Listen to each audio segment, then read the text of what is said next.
Oh, shit. One day. Welcome, everybody. Welcome to Dames and Dorks, episode 11. I'm so excited about tonight. We have a very special guest in the house. I'm Nadia, as always, player one of the Inside All Day podcast, who hosts this show, as well as we're simulcasting on Know Me Without You's YouTube as well. Before we bring our guest in, I am going to turn it over to the panel and let them introduce themselves. Go ahead, Dr. Rachel. Tell the people who you are. Hey everyone, I'm Dr. Rachel, as Nadia just said. I have my own channel, Adeline Crafting. If you're interested in art, tutorials on how to make stuff, everything from like simple painting stuff to like whole costume designs, let me know. Go check out my stuff on there. And I'm excited to talk about some really interesting topics, a lot of which I was bombarded on Twitter today with a lot of them. So we're going to get into it. Lily, tell the people who you are. What's up, guys? I'm Lily, and I'm here, of course, with all these lovely ladies and our special guest. And like Dr. Rachel said, we have a lot of really interesting, and we're gonna have a lot of opinions about these topics. It's gonna be a great one. So I'm really looking forward to it. I feel like I should be introducing each of you as like Dom or something. I know they call right. I know they call the men Doms. We'll have to ask our guest if she has an opinion on that. Nomi, tell the people who you are. Can't hear you, Nomi. You're muted. How's this? Now you can hear you. Yes. Yep. Okay. Yes. Sorry, I'm having technical difficulties, not only in technology, but in real life as well. I'm Know Me Without You, and I'm here hanging out with my lovely ladies. You can usually catch me hanging out with Nadia and Inside All Day, and on my channel as well, or on Twitter at Know Me Without You. All right, very cool. Well, I don't want to keep her waiting, right? We don't want to keep the head mob boss waiting, so I'm going to just bring her in. Our special guest, Miss Sassy Sasquatch. Hi guys. Thank you for having me. I appreciate it. It's always good to be on with you guys. And you know, as a mob wife, not really, but could be. I'm happy to be here. When you said mob wife aesthetic, and I said, I got it. I got it on rotation. I can do it. Well, I have a question for you. If they call the men Doms, what do they call the women? Well, it depends. The women who are not the wives, but the girlfriends are gumads. Gumads. So like, you know, like Carmela Soprano was the wife, but the girlfriends were the gumads. So I don't know if there's anything else but that. I just know gumad. So that's all. But that's kind of a derogatory. Well, it's not really. It's just your girlfriend. And it's not like you treat your girlfriend poorly. You usually have a wife and your girlfriend, and the wife knows about it. Well, it's kind of like a side piece, right? What they call a side piece nowadays. That's what the Italians call a side piece. They're gumad. Yeah. Well, Miss Sassy, if I know most of the people know who you are because you're amazing, but if for those that might not know who you are, tell the people, you know, a little bit about yourself. Sure. So I am Mrs. Sassy Sasquatch. I'm the other half of Cannoli Sasquatch. And let's see, I have my own channel, Mrs. Sassy Sasquatch. I do a Sunday show called, God, this is a lot of S's, Mrs. Sassy Sunday Stream. I'm getting vexed for naming that one. And so every Sunday I get sassy on my channel. And then once a month I have, much like this, I get some girls together, and it's called Truly the Female Perspective. And I just talk about, you know, stuff that makes me mad, like how real women are being degraded. I'm trying to make real women great again, like us. We're great, and we need to be on a pedestal and a hoodle. And then I do a cannoli connection with my husband on his channel a couple times a month. So I get around, but mostly on my channel. But you're a mob boss wife, not a, what's it called again? I'm not a gumad. I'm the wife. A gumad. You're the wife. Yes. Okay. I'm the wife. I have a feeling if Cannoli had a gumad, there'd be an issue. I'll bring it. Bring a gumad on. Let her do all the cleaning, the laundry. Listen, I'll just look like this all the time and sit pretty. I don't want to lift a finger. Let the girlfriend do all that, and I'll just sit pretty. That's what my dad always jokes, because Middle Eastern Italians were pretty similar. My dad always jokes of like, what if Chris went and got a girlfriend or something? And I'm like, I have the house and the ring and the dogs. If she can cook and clean, go for it, man. But whatever. Like, if she wants to pull her weight, that's fine. The lesson things for me, more time for me to scroll on TikTok and watch all this crazy crap that I can pull from my Sunday show. I got things to do. Yeah. Well, I'm so glad you're here with us today. You definitely fit the topics we're going to be talking about, a couple women issues going on. But beforehand, let's say hi to the chat. And for that, I'm going to take these off because I can't see shit out of them. I don't know how you Italians do it and stuff. To me, by the way, know me, you look like you are out of Breaking Bad. That's what it's the vibe I get. I love it. Can I just say, will you pull up Cannoli's comment? He actually has the term, it's gumer. And it's godmother in Southern Italy slang, usually pronounced gumad or gumar in American English, a mafia mistress. Interesting. I'm learning so much because of watching The Sopranos for the first time. Oh, God, great show. I watched it the first time, like in real time. Mm-hmm. And get this, Nadia, you've watched it enough now, probably. How about watching like 4 or 5 episodes of season 1 so far? Okay, well, just keep this in mind. I watched it with my in-laws on Sunday nights. Holy cow. Yeah. Even the 5 episodes I'm into. Wow. Little uncomfortable, but I watched it in real time, and it's one of the best shows I've ever seen. So I hope you're enjoying it. I am enjoying. So I said this yesterday. I don't know yet if I like it or not, because I've been so burnt by really bad writing lately for TV shows. Mm-hmm. And this is so well written, but yet I still don't know if it's my thing. A lot of people said, like, give it season 1, kind of push through it, and then it kind of takes off after that. It's intense. Same thing with Breaking Bad. Breaking Bad season 1 is really rough start to get into it. But once you push past that first season, it just takes off. So I'm hoping that's where. Stick with it. You'll be pleasantly surprised. There's some throwaway episodes. Some seasons were dumber than others, but when a show goes on for as long, and remember too, this is back when binge watching wasn't a thing. And so there was like, gosh, one season, I want to say there was almost 2 years between it. For whatever reason, writer's strike, what have you, there was a big gap between a season. So I don't know if that hurt it or not, but I do remember like sometimes having to wait a really long time for the next season. So I wonder if that's around the writer's strike that messed up Heroes. Could have been. Probably. Yeah. Oh, that's right. Yeah, I was thinking that. Interesting. It's good. It's a good show. It's worth the watch. I wish I could watch it again for the first time, not knowing anything, because I feel like it was that good of a show. And you'll learn so much about, burying bodies, anything, stuff like that. Allegedly. Taking out the garbage, all right? Well, I'm curious, and I have a question. Waste management. And that kind of brings back, because the last show that I think kind of unified everybody, no matter where you stood, was Game of Thrones weekly, where everybody, no matter who you were, you were there every Sunday night to watch Game of Thrones. Do you guys prefer the method of they release all the episodes at once and you binge it, or do you like the slow burn of a weekly episode release? What I usually do is just wait for the whole season. I don't care. Like, the only thing that FOMO does not affect me is TV shows. Okay. I don't mind it being completed in a whole season, so I have the whole series to binge watch it. That's how I usually do it. But how Mrs. Cannoli said earlier is like, back then we didn't have to binge watch everything because we had to wait. You had to wait. Mm-hmm. Yep. So yeah. But now that modern times, we're now a civilized country.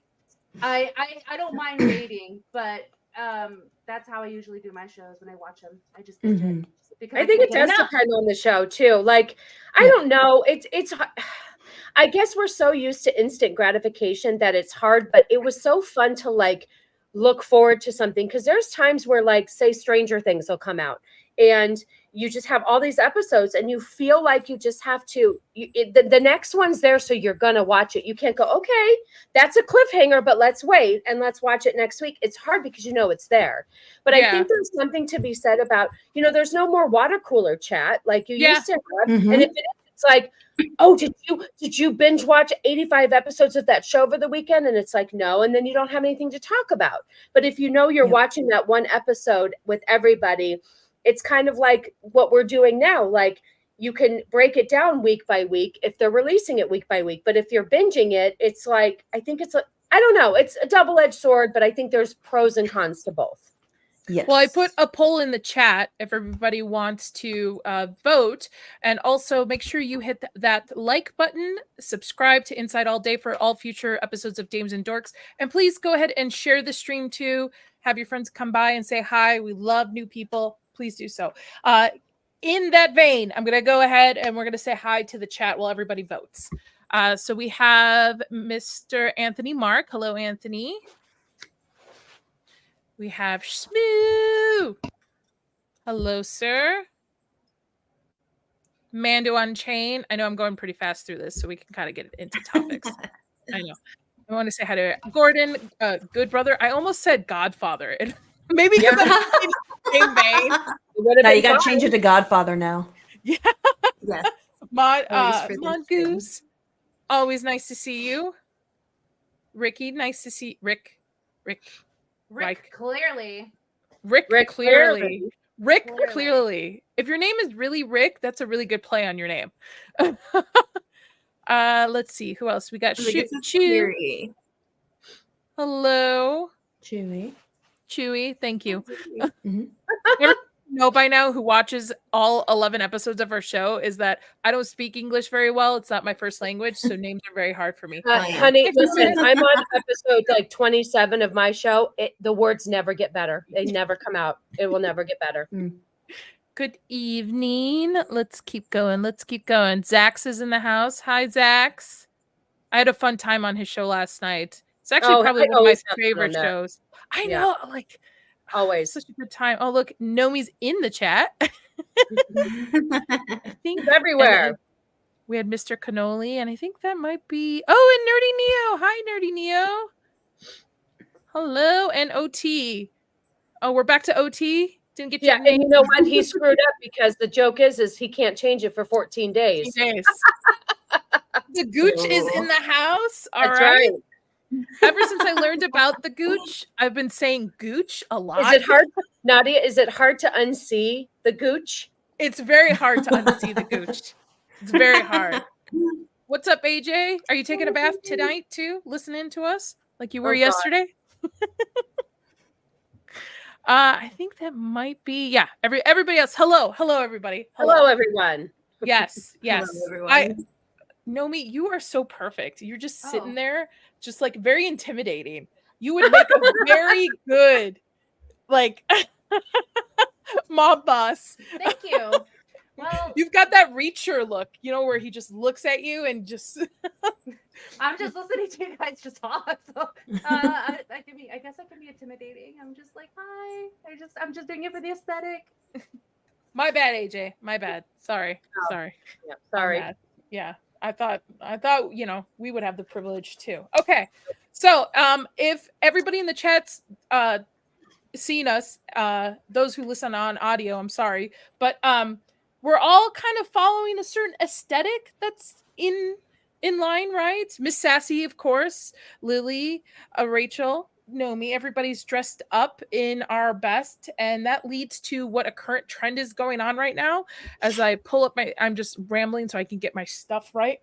Leopard layers and load of gold. Say hello to the mob wife trend. Yep. Which is interesting to me because I never thought this aesthetic actually went out of style. Well, I don't know if it existed, right? Though. Outside of being a mob wife, was it really ever a style? What do you think? I don't think leopard.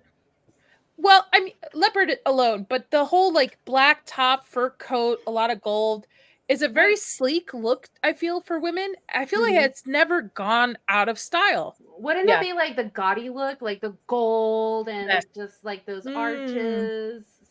Sassy, you know more about that. Wouldn't that be gaudy? Isn't that a term? Or am I just making it up? Which term, babe? Gaudy? Like it's gaudy. Like what you're wearing. Oh my gosh, that's really gaudy. Meaning it's too much, it's over the top, it's a lot. That's like, Yeah. It's not just John Gotti. It's also like that's really a gaudy look. It's just too much. You're too much. Yeah. Okay. But John Gotti was too much too. I mean, Okay. come on now. I feel so. To me, it's not an aesthetic, okay? Because Middle Eastern women dress like this all the time. I'm sorry, I'm going to call out my Middle also Eastern an sisters. attitude. It's an attitude. Yeah, In Hispanic and they have culture, the attitudes too. So in the culture, Hispanic culture, like if you're going to a wedding, it is known to you for women to dress up very nice and elegant dresses, the hair done, the makeup perfect, just to try to outshine the bride, but just not really. But it's just I think it is a cultural thing. It's like over the top. Like they have to make a statement issue. Not an issue, but a statement of who you are. And I can present myself very well. Italians like to be too much. The Italians, it's always got to be something. You always have to outdo everybody. The weddings are, first of all, let's just say, I got married out in Arizona and everybody came from New York. And my wedding was very different than what they would see in New York. I mean, very low key back there. It's just like people are like, you guys wear jeans to weddings. They wear 3-piece suits. The women wear ball gowns. You are in a huge room with lots of gold and chandeliers and tables and everything is like. I was fortunate enough to go to a Italian New York wedding, and you're not wrong. I was like, this is a little much for me. I went with a dress that I got from TJ Maxx. It's intimidating. It's intimidating. Middle Eastern women are the same way. We're all about bedazzle. So if you're more bedazzled out than the bride, it's like a goal. It's mostly, for me, I think it's mostly because they're trying to get a husband at the wedding, because in that culture, that's a lot of times when people are matched up at that point. But it reminds me a lot of like gypsy culture. Like, wasn't there a show? Yep. About American Gypsy or something? Yep. Yeah. But not as, I hate to say this, I don't know any gypsy people, but I'm sorry if cancel me now. It's not as tacky as gypsies kind of go. Not wrong. You're not wrong. Right. No, I get it. Yeah. It's a lot. That's gaudy. The gypsy thing, no disrespect, it's beautiful, but it's a lot. And I mean, those dresses and how much jewels, and it is on the gaudier side. It's beautiful, but it's a little too much. So why do you think? I think the way that you would describe it is probably like when you're doing over the top too much, everything expensive, name brand, it's new money. So that's why it's like associated with like cartel wives too. They dress like that also because their husband just came into a bunch of money, and what do you want to do when you come into a bunch of money? You want to show it off. Yeah. So what do? Everything is name brand. You get the big fur, you get the jewels, you get all that stuff. Listen, honey, I'm all about Shein and the knockoff purses. That's how I got a great knockoff Louis Vuitton that I got on Facebook Marketplace, and that bitch has been holding up for a year and a half now, and I love it. Paid $79 for it. Can't tell the difference. I'm not a very materialistic person. I have select pieces that I've had over time. But I don't believe in brand name, having everything brand name on you and then having the brands. And I think it makes, to your point, Lily, old money tends to not have any brands on them. It's very just sleek and classic and just nothing. You don't know what they're wearing. You don't nothing. Where you're right, new money wants to show it off.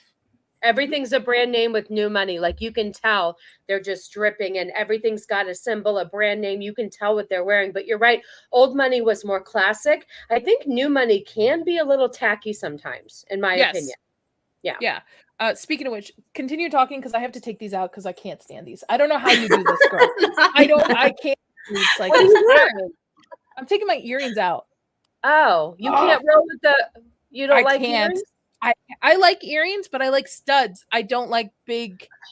These are my only dangling loop earrings. I had to search for them. Well, I've been told that my hoops better be bigger on Sunday or I'm losing subscribers. Oh, I should pull up that picture. Wait a minute. I should pull up that picture that oh God, that was so painful. That made me cringe. I have the biggest fear of ripping your ear hole out because of your big hoops. And I don't wear hoops to work usually. I have smaller, thicker hoops. I like the thicker, golder jewelry. And because I wear scrubs. Who wants to wear big hoops with their scrubs? I mean, you can. But those big hoops, when women wear those big hoops and they're hanging on by a thread, literally, and they're just swinging their heads around. Oh my God. Oh my Oh. god. Wait, this is a real thing. Like I feel like you would pull your I mean- earlobe out. I would listen. Yeah. I'm I Italian, don't and get I it. shop with my hands. I would rip it out the first time Oh I my got god, excited over Sassy, something. yes. Oh, I mean, I think the bigger ones like coming to your shoulder, but that's gaudy. That is definitely over the top for me, honey. Yeah. Like, at what point do you go, I want to go bigger? What do you mean bigger? I want to go bigger earrings. Okay, we'll get you like, these thick boys. No, I want to go bigger. What, like I want them, you want them like down knee. No, I want them where my elbows are touching them. Oh God, What? no. If it listen, I if it touches if I can feel it on my neck at all, like right here on No. my shoulder, no bueno. I shouldn't I don't want to feel my earrings when I'm because I'm very animated when I talk. I don't My- need that. My question is Oop. like, oh hey Nadia. I know, sorry. I'm like, sorry about that. I'm still learning string art, so I was trying to get Miss Sassy, but go ahead. Sorry. Wouldn't those type of hoops? Wouldn't the weight bother you? Because earrings. Okay, granted, when I was in high school, when I was in my emo phase, I had gauges. I had double zeros because I'm like, I'm gonna get them big. But once I came into college, like I got to be responsible, so they shrank back. Thank Lord. But if that was a hoop that I was wearing, the weight would bother me so much where I just can't. I'm like this the whole time. Well, and they rip your earlobe out, and then your earlobes start the women that wear those hoops all the time, and they're heavy and they're very animated and they're flipping their heads around, and I'm just waiting for their earlobes to rip. No, it's very, very disturbing. It's not a good look. I'm sorry. No. The only time That I would look want I to wear could never get behind. Nope. The only time I would want to wear big hoops is to be able to do the hoops out, tail up kind of situation when I'm ready to fight. Like I'll be like, okay, yeah, hoops are coming out, it, yeah. hair's going up in a pony, so hoops out, tail up. Let's go. And that's You why want to have hoops to remove to make yeah. the point come across. I get and it. That's why I don't wear earrings because I'm always ready to fight. Yeah. Fair enough. It's a fight or flight thing. But this is not a therapy session yet. It's just a statement, like my outfit. It's so interesting to me that the mob aesthetic is in and the clean girl aesthetic is out, but it also is interesting to me because I'm sure most of us are around the same age range. Are you guys not freaked out at the fact that the 90s and early 2000s fashion is back in? No. And I see all these teenagers wearing clothes I wore as a kid, and I'm like, okay, no, this is freaking me out. This is the matrix I do not want to be a part of. Oh no, I'm a fan of it and I am living for it because I loved that aesthetic growing up in the 90s. Like the other day I saw a girl wearing overall jeans. I'm like, oh my God. I miss my overalls. Yep. I want that outfit. Our baby doll dresses back with the little t-shirts. Yeah. Yes. Oh yeah. boy. If you're around a good not a good Charlotte because that's the band. Oh my God, it's a store. It's a clothing store because we don't have those here where I'm at anymore. But Charlotte, it's a Charlotte. Charlotte Russe. Charlotte Russe. Yeah. Thank you. If that store is around you, they have the 90s aesthetics. I would say go get your 90s aesthetics. Go get your long maxi dresses that have the horizontal stripes there with your white shoes, and you can have your hairs in a pigtail. Yes, it is back. Girl, I used to dress like a Spice Girl back in the day. I had the tennis shoes with the big platforms, and also I love a good pair of palazzo pants. Oh What yeah. are palazzos? Yes. The wide leg pants. Yes. What are palazzos? So Those are they so kind of, most of them are like elastic around the top, and they're like I a know what nice you're talking about. fabric, and they're just big wide leg bell bottom, but they're just long, one long leg. And you can wear them with cute little crop tops, but now we're women of a certain age, and some of us can't wear crop tops anymore. This is Hell something no, that I. That's why you get them high waisted now. That's what I was little saying. I will duct tape these heavies up so I can wear crop tops. All right, Yeah. let's go. All right. Okay. Yeah, Nadia, you need to get some palazzos because when it's super hot and you wear those, it's like the best thing ever. Yeah. Oh my God. It is. And They're Dr. Rachel, wonderful. too, 'cause you're in Florida. Oh my gosh, they Yes. look really stylish They are and cute, lifesavers. but they're so comfortable. Yeah. Listen, Mhm. growing up, I was the collared shirt with the the sleeveless vest over it. Do you know Okay. what I'm talking about? With I was the Yeah. book nerd. Yeah, nerd, you okay? dressed like Brian Austin Green from 90210. Yeah, you know that was my thing. Or wrestling t-shirts. What about you, Dr. Rachel? What was your aesthetic growing up? Oh God, I had it all over the place. I think the probably the worst one I had was also the one I thought was the most stylish. I had a 3-piece pleather suit in 5th grade. Ooh. That's Uh-huh. that'd be Uh-huh. so in style right now. Yeah. I thought know. I was the best. I love that thing. It was so stupid. It was like this bright teal. I was Oh. just like, I oh my love God. it. But yeah, like all the jellies, the jelly straps and sandals and stuff. Had all Remember that. jelly shoes? They hurt your feet, but you wore them anyway. Oh, I Yeah, had In Arizona, you they walk- your you walk through the feet pain. but it was worth it. The men Hella in the bullshit, but chat worth don't it. understand the pain that we went through for those things. No. But And the then I jelly had the shoes? goth phase in middle school, early high school, like baggy everything. Pretty much everything was bought from Hot Topic, chains everywhere, like Same. dark nails, just like the blonde always- highlights. Oh, I was I always all over seen, the place. like, And now I'm the just like 90210 whatever's girl. comfortable, that's what I wear. Yep, My aesthetic diaper now tag is tattoos. lazy chic. That's what I like Yep. to call it. Yeah. Yeah. But I'm with you, Rachel. I was an emo kid. Well, not emo. I was gothic kid. I had emo friends who were into I'm emo. stuff like I that. was emo. I own it. I had the short little haircuts, like go poofy, and like the little leopard print hair. I had it. I had it. Was I Or, the only one that thought I was part of 90210 in the 90s? That's how I think so. dressed. I don't Oh, know. also the feather clipped Yeah. for your hair or feather Mhm. earrings that I were big went into through it. I went through a couple of phases too. I'm like Dr. Rachel. I started off with like being a little skater girl. So that was my thing. And then I went from Oh, like yeah. the little skater girl aesthetic to I think the Spice Girls came out or something, and I thought I was Posh Yep. Spice for the longest time. I thought I was Sporty Spice. I had this cute little like jumpsuit crop top sport pants, and then I wore the big platform tennis shoes. Oh my god, those were not fun. But I I was never baby did Spice emo all the phase. way. I never got into the gothic emo phase. I don't know why, Neither. but Never and so did that. it's so out of character for me that for Halloween I dressed up as emo. Yeah. It's so out of character for me. My daughter's gone through several of she's gone through an emo phase, so I just borrowed all her stuff. But that definitely emo, all that stuff, that will never go away. I think that's No. a trend that will always be there. There'll Emo always will be a never group of die. kids.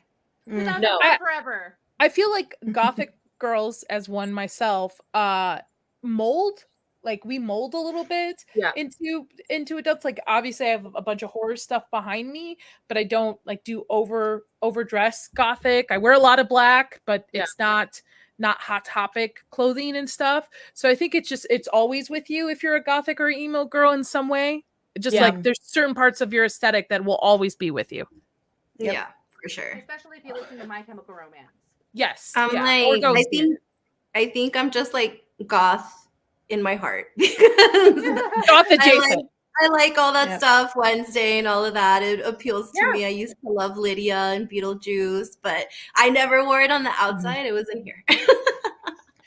I was a goth girl who listened to hip hop and rap. So Okay, that's interesting. yeah, right. I Yep. dressed like a goth girl, but I listened to rap and hip hop. I'm a basic I mean, girly, to but be I'm also fair, hood. Go to ahead, be Rachel. fair, I also listened to classical. Like I was listening to a lot of Celtic music and Josh Groban while Oh, looking I like a Josh goth chick. Groban. Yeah. Dr. It's so funny, Doctor. I did a portrait of him. I found the drawing somewhere a couple weeks Really? ago. I should see if I can Oh, I find need it Of to again. what? and Of take a who? photo. Josh Groban? Josh Groban. Yeah, I used to do I portraits. absolutely love him. I've seen him twice in concert. I dragged my Mhm. daughter to see him. I adore. Well, I'm a Celine Dion fan, so that kind of goes Oh, whatever. But okay. Josh Groban is amazing. That's so funny though. That's such a different, like Josh Groban, but you dressed emo. Is that right? Yeah. I always told my parents I was going to marry Josh Groban. Never did. But Love it. yeah. I know Speaking he's of- so You can cute. still dream, Rachel. So good. Uh, Miss Nessie, you could pull off as like a Celine Dion body double.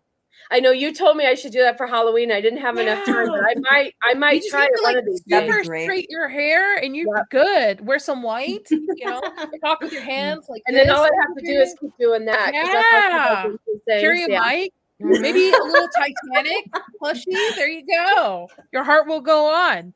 Oh, I'm God. aging You're myself, all set. right? All right. So mobs are in. Mob wives are in. Clean girls are out. That's right. Yes. Stanley cups are out. can't My do glasses are clean in. girl aesthetic. Mm. It's too clean. I don't look good doing the clean What? girl aesthetic at all. By the way, did you guys hear the update on the Stanley Cup? No. No. No, from my Yes. source, and my source is my husband. I guess in the cup when they make it, there's like a lead ring Oh part. my It's god. sealed. It's sealed. Like it's not going to seep through. It's sealed. But people are freaking out now because they think obviously it's going to leak in over time and stuff. That so you buy those $65 cups, you got a cup of lead. Yep. By the way, I'll I'm stick to pouring Simple wine, Modern. but it's non-alcoholic wine, chat. So don't think I'm getting a little tipsy here. Oh, I am. I'm drinking booze. They expect this Same. from me now. They want me to drink on Sunday afternoons. I'm like, I have to like cook dinner after my stream. I can't get drunk. Yeah, you Oh, I'm can. right there with you, Sassy. I'm drinking too. Cheers, What are you babe. drinking, Rachel? Pepsi and vodka. Oh, I was Nice. going to do Coke and vodka, but I'm doing Truly. Whatever. I'm doing doing- dry January. Oh, you Okay. could drink this if you do dry drink. This brand is called FRE. It's really hard to see. I Red. know with the light. Free. It's a Sauvignon Blanc, alcohol removed wine. Ooh, Oh. I'll have to get it. But it's only for January. It's not a long month. I'm almost there. So You should do it for the whole year. I got tips for you if you want to do it that way. If you want to do it that way. I mean, I got you. my birthday's coming up, so I kind of want to get a little lit. But okay. Fair enough. Fair enough. Fair enough. Fair enough. My birthday's right after yours, so I get it. I get it. Okay. So speaking of mob wives are in, clean girls are out. Gypsy Rose is out. So we're going to be talking about Gypsy Rose. We're going to be talking about a lot of things tonight. We're going to be talking about the whole thing with video game subscription. Is it Pal World? Is that how Yes, you and say it's it? a Pal great World. game. Oh We're my going to talk gosh. about that. PETA, and we're also going to talk about the J.K. Rowling discussing films. Disgusting Who- films tweet. Yeah. I just who doesn't know how to properly, do news. But hey, here we are. But first, let's get into some little bit of Gypsy Rose. So, for those of you who have lived under a rock, which actually is a lot of people, surprisingly. Do you know the other day I was watching a podcast and these kids didn't even know, side note, who John Benet Ramsey was, and I was like, Yes. oh, I'm so old. Anyway, Gypsy Rose, 7-8 years ago, killed her mother, or with her boyfriend, or hired her boyfriend at the time to kill her mother. She was a victim of Munchausen. Munchausen. Thank you. Munchausen by proxy. And I'm sure, like everybody else who's seen it, the Hulu's The Act, Yep. which is Yep. based off of, all felt for Gypsy, right? We're all like, oh. Yep. Yep. Red flags are going for me right now with her because Oh, of yeah. how she's acting Okay. now post-release. Mhm. So what does the panel think of Gypsy Rose? Or have Well, you can heard you of it? tell me real quick what because I haven't dove too much. I dove into like the Hulu special, all that stuff, and but what red flags are you seeing now that I might not be aware of that's kind of getting you to question everything? She's acting too much of a celebrity, like wanting that celebrity life, and it Okay. kind of correlates with what her mother initially wanted too as well. Because her mom wanted the fame, the fortune, and that's why she did so much things to Gypsy to be in the spotlight. It's a Okay, very yeah. heartbreaking story. Like I don't agree with it whatsoever, Sure. but I also don't agree that she only got eight years, and then the boyfriend got life in prison. Oh, that's not right. I didn't realize that he got life in prison. That's not fair.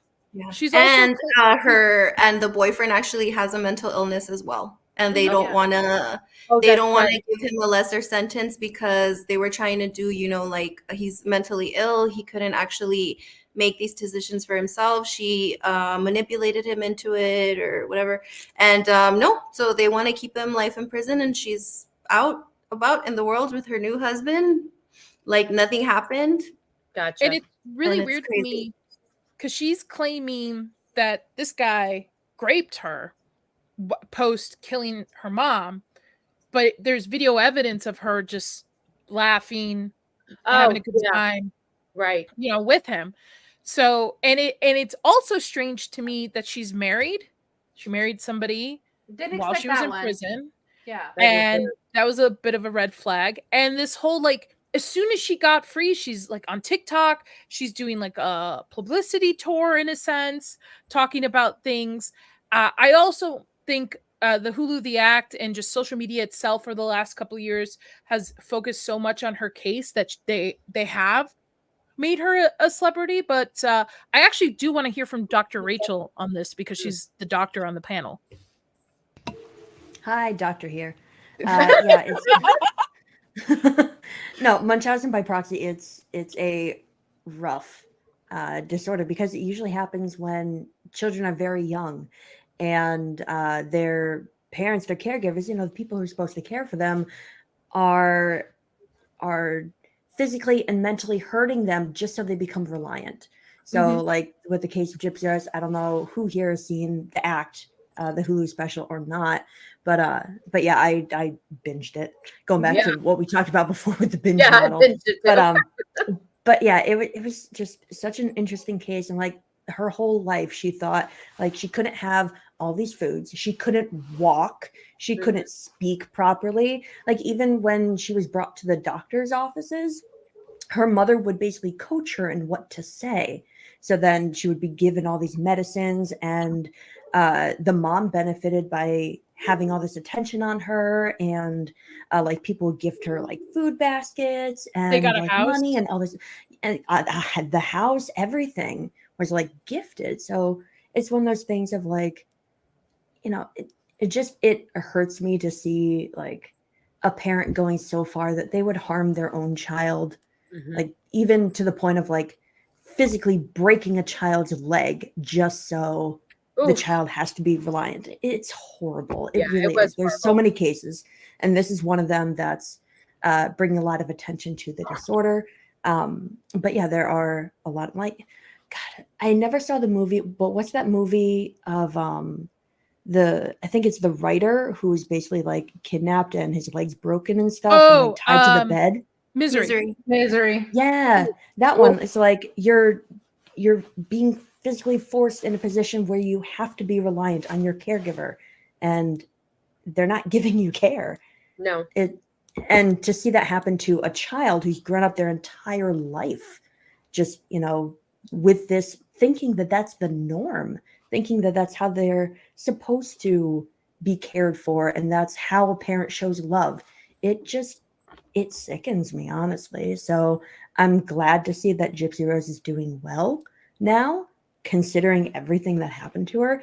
But there are also, there's some things of like, yeah, now that you understand right from wrong and you've had a chance at life and are going through it now and everything, you need to recognize all the harm that you've done in terms of like killing your mom, Well, she comes off very remorseful for killing her mom from the interviews I've seen. It's so much though, but she's given no support to her ex-boyfriend. And I'm not saying she should be his number one cheerleader, but her advocating for him, or at least taking responsibility for her actions in this, probably would help him in the long run. Even if he does have life in prison, just to have, some sort of conclusion to the story, instead of this whole back and forth thing in the media about it. It's really sad because I think also her like glands were removed. Her mom had her like salivary glands or something removed. Like her because she was taking medication that was actually making her overproduce saliva. So she was trying to use that and not tell the doctors that she was actually taking this medication for them to remove her salivary glands. She went through a lot of things.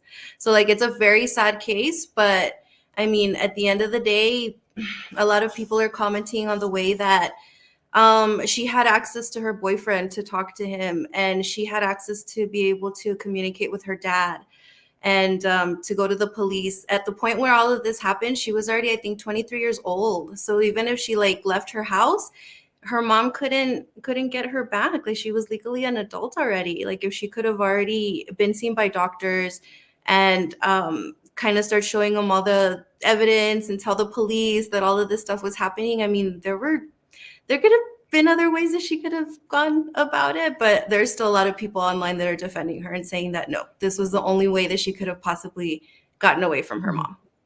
I thought her mom had a medical guardianship, because I think if somebody is to the point, even if they're past the age of 18, Yeah. you can Well, legally she actually changed her age. So Yeah, that's she true. was Right. 26 Multiple actually, times. but Mhm. she had her down as a minor still, so that's why she was under her control. But Yeah, I and mean, think I that- don't know. I don't think, telling your boyfriend to murder your mom is it's the Yeah, she the way to go. she Yeah. damn well knew what she was doing. And yeah, like I think there is a particular scene in the act where her mom realized, like, oh dang it, like, yeah, she's getting older. That's why she changed the age on some document so she can Mhm. still get that resources from her. And there was one scene where she's being pushed by her mother while she's sitting on the wheelchair, like, I thought you said my birthday or my birth year was this, and you said this. So like that's when she realized she caught on that her mom is lying. Mhm. Well, I will say though, I wouldn't take everything the act is 100% truthful, because not only True. is it also Hollywood, right? They overindulge on ideas, but also you have to understand this is all coming from her, right? Oh. There's the one person in this whole scenario that's gone, that cannot give their opinion of what happened. Not saying that she wasn't a victim, but I'm saying like certain Can't be things held Gypsies, accountable. yeah, certain things Gypsies has told about her story. I mean, her mom's gone. There's no way to know if it's true or not, right? Mhm. Like, I understand I completely agree that she's gone through hell and back, but I'm also with the fact that if you have access to your boyfriend, your father, the police, why didn't you tell anybody? Why didn't you just say, hey, or tell the doctor? Because I know most of the times when you go in to go see a doctor, they'll ask you like, hey, are you safe at home? Like, you could pull them Yeah, but aside she and look didn't at the let her authorities, mother. right? I bet you in that case that her mother never let Gypsy Rose in the doctor by herself. And so Absolutely. Gypsy was probably so scared. It's interesting, just kind of to piggyback on this. I just listened to a book on the girl in the box, Colleen Stan. And it's very similar to this, where she was held captive for 7 years. And there was a few years where Colleen could have opened her mouth and she could have said something. She was actually with her family without her captor for less than 24 hours, could have said something. I think what happens is mentally you get involved in thinking that this person does have your best interest, or they love me, or they're doing what they think is right for me. And I think Gypsy didn't want to like betray her mom, and so she was probably torn, or maybe she didn't realize until it was too late that there was something wrong. But like even with Colleen Stan and the girl in the box, even though she was tortured, she still thought he loved her and she loved him, because there was this sick, twisted relationship. And I wonder if that's what was going on here Absolutely. with her mom. And what I'd like to say too about the boyfriend, I understand why Gypsy killed her mom. I don't condone murder, but I do understand why she did it. I'm sad for the boyfriend, because if he is not mentally all there and she did coax him into doing it, I feel like there should have been a lesser penalty for him. She gets 8 years, he gets life in prison because he's not doing well. Why not let him serve an 8-year sentence like her, and then maybe get him the mental help he needs? Mm-hmm. Or, I mean, no offense, She was mentally abused into killing her mother. Fine. Well, she mentally abused him into killing the mother. So I just kind of feel like it's a double standard, where she gets to go out and live her life, and this poor guy who doesn't know right from wrong was in the wrong. Now, I'm not condoning the murder, but I think that his punishment should be different. I agree. I completely agree. I don't think it should be life in prison just based off the fact that she was already released. I understand she is more of a victim because of the years of torturement she had from her mother, but at the same time, she suggested to her boyfriend multiple times that they should kill her mother. So like, him mentally ill is doing it out of an act of love, right? Whatever. That's true. He probably thinks that's way he shows his love. Did you hear too, side note, that I don't know if it's true, but they're saying that the family flushed her ashes down the toilet? The mom. Oh yeah, I saw that. Yeah. Yep. There's Real a really piece of good work there. Real piece documentary.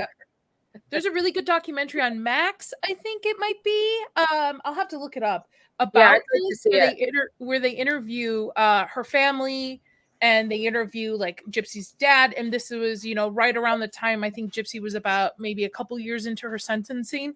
Okay. So interviewed everybody. It was very interesting. The mother's family did not like her, not the mom. What was her name? Dee Dee. Oh. Dee Dee. Yeah. Yeah, Dee Dee. right. Dee Dee's family did not like Dee Dee, so it's very. I don't know.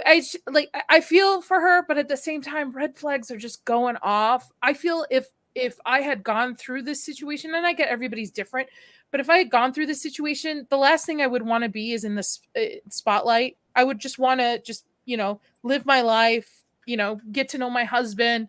Can I make a point on that though? That's all she's used to. That's If you true. think Yeah, about it, that's that's right. all she's used to is her mom giving her all this attention. She was at the forefront of everything. Make a wish, getting a house, being on the news, being at the forefront.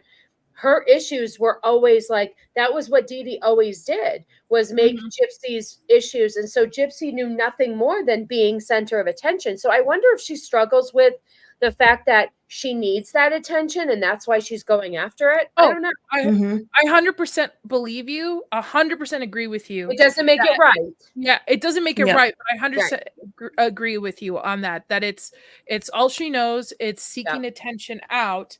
But the story that TMZ went with was the fact that Gypsy Rose's wave of hate from Nick supporters, and she feels if she feels it's unfair. So those who support the boyfriend are going after her and saying things. Let me bring that back up. Saying things like, "Don't get me wrong. I know that she's free. She's free since all the abuse that she suffered, but it isn't the kind of weird that how her ex-boyfriend is locked up in a jail for the rest of his life, and she's at her movie premiere. He's part of her story too. I agree. Girl living her best life, and she had this man do her dirty work, and he faces life in prison. It is sad. It breaks my heart that he got wrapped into it. I don't know what his mental capacity is. He still did murder somebody. I understand there's a punishment for that, but it breaks my heart that people who don't know right from wrong are just, they go with the flow because maybe he wanted love. Maybe that's the only way he felt loved. And I just find it sad because, like I said, I feel like 8 years is fine for her. Great. I don't think she deserved anything longer than that. Yes, you killed somebody, but the bitch deserved it. I'm sorry. I mean, what that mom did was horrible. She's lucky she got a kinder, well, I don't know if hi, Nebraska. I don't know. I forget how she killed her, but I knew that it was in their house and in her room. I don't remember the killing because the act was a long time ago, but she may have gotten off easy. I mean, compared to didn't at one point her mom have her teeth ripped out, Gypsy? I think that was also a medication that made her teeth rot. That's what it was. Yeah. Yep. Yeah. It's just, it was sad. Like I said, I don't condone murder, but sometimes, man, it's just like, I don't know. It's a hard one. It's a hard one. Yeah. Well, let's get into a happier note. I know there's not many gamers on, but I think everybody can relate to this. You will own nothing and you will be happy. Ubisoft and Ubisoft is getting gamers comfortable with not owning their games. So they're moving towards maybe a subscription. They're rebranding itself as a subscription offering and introducing a new service for PC players. I think this is bullshit. As a gamer myself, I like to own my games because I like to revisit them in the future, and I think this is I think the timing for this is very interesting because last year we had a lot of great games come out that were almost fully completed, aka Baldur's Gate, which a lot of pushback on that from other creators because they were able to pull out a game completed and release on day one. So I wonder if this is just to kind of help with the constant need for patch updates and uploads. I don't know. This is just conspiracy theory Nadia going on. But I know a couple of you play games. What are your guys' thoughts on this? This is basically Blockbuster for Ubisoft. Like you're renting Yeah. the game, but you're not even owning it. And then like the fact that this is like it's tyranny. That's what it is. It's tyranny towards gamers. And what you said earlier, you will own nothing, you'll be happy. I can just see a bunch of people walking away from Ubisoft. And me, if I was in that position of power, is like, this is a bad move, and I know we're not going to get this people. I'd rather just get the money from that one temporary purchase, but people continue buying it versus of like, hey, like you can rent our game that we have, and it's going to be like, I don't know, a $60 monthly subscription. Well, I'd rather pay that $60 to own that game one time versus it being every month.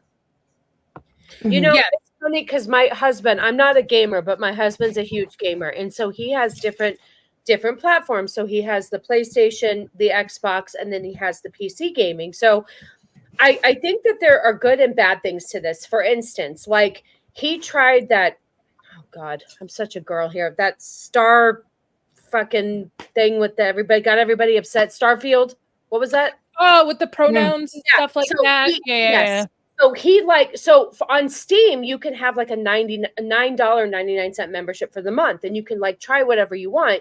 You don't have to own anything. You can try it. Like he only lost like $10 on that game and hated it versus owning, but then he does like to own physical copies on other platforms. So I don't know. I think it's one of those things where he says down the road, he tells me a lot of gaming shit that eventually they all want to go away from physical copies and everything's going to be a download. Yeah, they're really heavily pushing digital, and I really don't. I'm okay with digital if digital was cheaper, but to me, it makes absolutely no fucking sense that digital and physical copies are the same price. But same price. But if you look at it now, look at N64. You can get a refurbished one for $600 versus it being purchased one time back in the 90s at what, $200? Yeah. I think that's how much my parents paid for ours. I still have mine. And now I have basically gold. So years come now, if you own those physical copies, you have basically gold in front of you. Because I know what I have with my N64. I'm not getting rid of that for anything because that's like a huge memory that I've had. And that's one thing Cannoli wishes he would have done is hold on to more of his physical games. Because the reason why I know about all this shit is because like we have GameStop out here. And so anytime I like run to the grocery store, he's like, here, can you trade these games in? Can you get this game? Like I'm always the game getter. And, you know, like trade this in, see how much you're going to get this copy of this. But I think he does wish that he had more of a physical library, just for what Nomi said, just to have that and have some sort of, nostalgia of it as well. Some of the older games, the older gaming systems.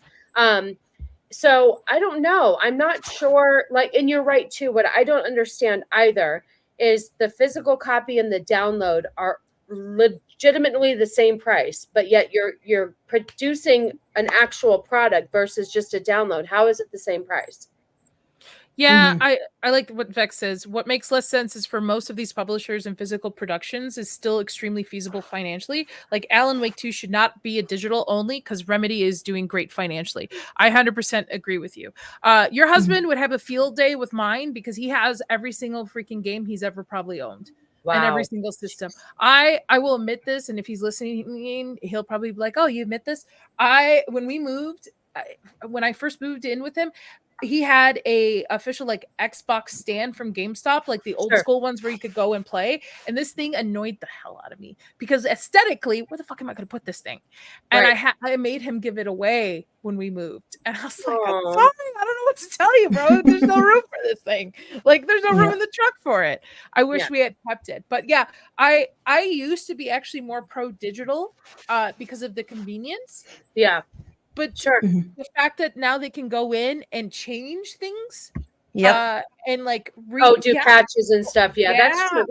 That does make sense, and I do see the advantage to that because Cannoli will say things like, "Oh, this download that I have, they added X, Y, and Z to it, or they add like a whole nother, like especially with what is it, like Mario Kart when they add all the other like courses and stuff. You don't have to buy the game; it's just already there."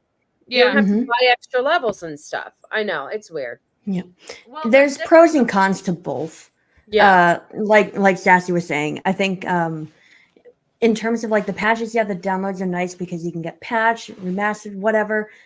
But there's also the downside. Like, remember the whole controversy with Disney Plus where they were going in and like changing the movies, Yes. like, and shows where putting they would like warnings. edit things and Yeah. or warnings. They could do that with digital games too. Yes, Or that's true. like if you say something on social media that the company doesn't agree with, they can take away your subscription and therefore you're left without any games to play. Yeah, she's right. So That there is are true. bad things for a subscription service too. I don't know, Or pros and cons. like when you both have sides. own Spider-Man and they get his Puerto Rican flag wrong, they can just go in and Mhm. change it on the digital copy. Yeah. Real quick, let's just patch that.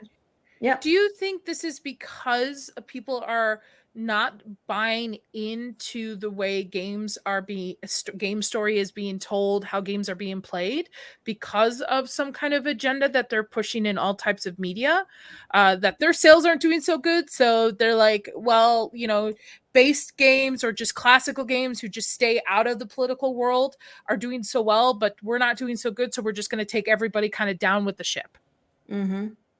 Yeah, they may absolutely be doing that. Like in the article, like gamers are used to owning their games. That's the consumer shift that needs to happen. So they're really pushing for the subscription service, which gives them complete control over what games you can play, what games you can't play, how much access you get to games. That's just giving up your control. That's why I personally prefer physical copies of games. Because I don't want the games to be taken away. I don't want them to be changed. If they come with glitches, sometimes glitches are really fun. Yeah. And Yeah. they make the game fun to play. There was a Hogwarts glitch that I absolutely loved because you could go Are you underneath taking Hogwarts. off your jewelry, Nadia? Hell yeah, I am. Might take off my shirt too. No, I'm kidding. I'm just kidding. Reviewing Did I those miss up. a memo or something? I know you're And she's Lily, sober. I know, right? Lily, what do you think? Because I don't know. Do you play games? I know a couple of them here and there. No, not really. The only ones that I've played recently are just the Hogwarts Legacy and the what is it? The Party Animals. But I mean, I agree with you guys too because it's the same thing with movies. I mean, I love movies. I love collecting movies. I love watching movies, and I wouldn't want that to be the case either. That somehow my account gets deleted or something, and I'm not going to be able to get all of those purchases back. It's just better just to have physical media all the way. I wondered about that. Like Cannoli used to have when I first met him. He had probably 500 DVDs. Like that was his thing. He loved DVDs, and we ended up selling them because things. You know, first of all, space, and then second of all, he wanted to. He was done with it. But you're right. Now we have Apple iTunes and the Vudu, and he's built these movie libraries. And you know, I think about that often. Like, what happens if all of a sudden it just goes away and all your purchases of all your movies, you have no leg to stand on. All that money you've spent, all your movies that you have are gone. Like, so it is. That scares me too because they could just. What if the company went bankrupt one day? We didn't even know, and everything was gone. Yeah, exactly. That worries me too. I wonder if they'll ever go after digital. Yeah, and then I doubt they're just gonna refund all that money back to everyone who's ever purchased anything on their platforms. You would hope so. You would hope so. But if watch them go bankrupt and then we're all screwed. But and like, sorry guys. Then that's when you file a civil class lawsuit. There you go. There you go. But I know Cannoli, like, I don't know if you guys ever hit up the movie sales, but he's constantly on these like movie sales. Like he just bought the whole like series of The Shield for, I don't know, $20. And it was like 15 I don't know what the hell. But he buys all these like series, excuse me, and TV shows and box sets of stuff, but it's all digital. And yeah. My husband still has DVDs and Blu-rays, and still goes and buys them up until like when Best Buy will be getting rid of all the physical media. See, that's another thing. They're not going to be selling digital media like CDs and movies. Best Buy's, isn't that weird? Like Cannoli and I, back in the day when we were dating, we went to this restaurant called Islands, and then we would go to Best Buy and he would buy like, you know, movie. We go to the bin where they're like $5 and you buy a bunch of movies and stuff, or Blockbuster Walmart and rent movies, Walmart. And it's weird that the physical copies are dwindling. I don't know, man. But so are CDs. Everybody gets everything on Spotify and iTunes. And like, I can't tell you the last time I bought or even burned a CD, like made myself a CD. Yep. I can't even remember. They don't even have the ability on PCs anymore to add They that to don't? be able to Okay. burn in stuff. There you go. Yep. From what I've seen, I don't know. I know like my last two couple of laptops didn't even have a disc area to put in a Yep. DVD, a DVD or a CD player or anything. Anything And I like will that. say there are a lot of media stores like Staples and Best Buy and some of those other things that don't do disc burning anymore.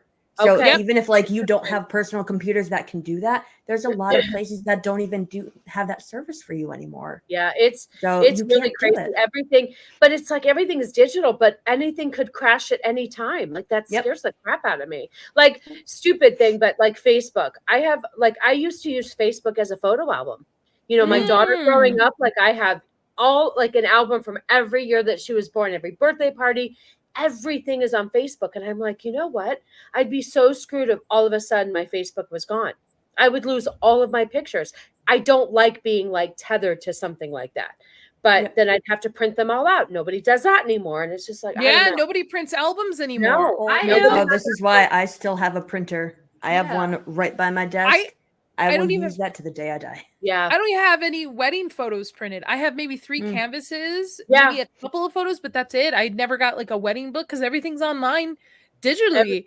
Listen, I've been married almost 20 years and I have like a very minimal wedding book too because I didn't print anything. Like Yeah. it's just I don't know, it's weird. It's weird to think that everything is at the hands of somebody. We don't control or own anything. Even like our old laptop, we had all these pictures. I think Juliana's birth is on there and the computer crashed. We still have it. And I'm like, I asked Cannoli, I'm like, can we get that back? Because I have pictures on there.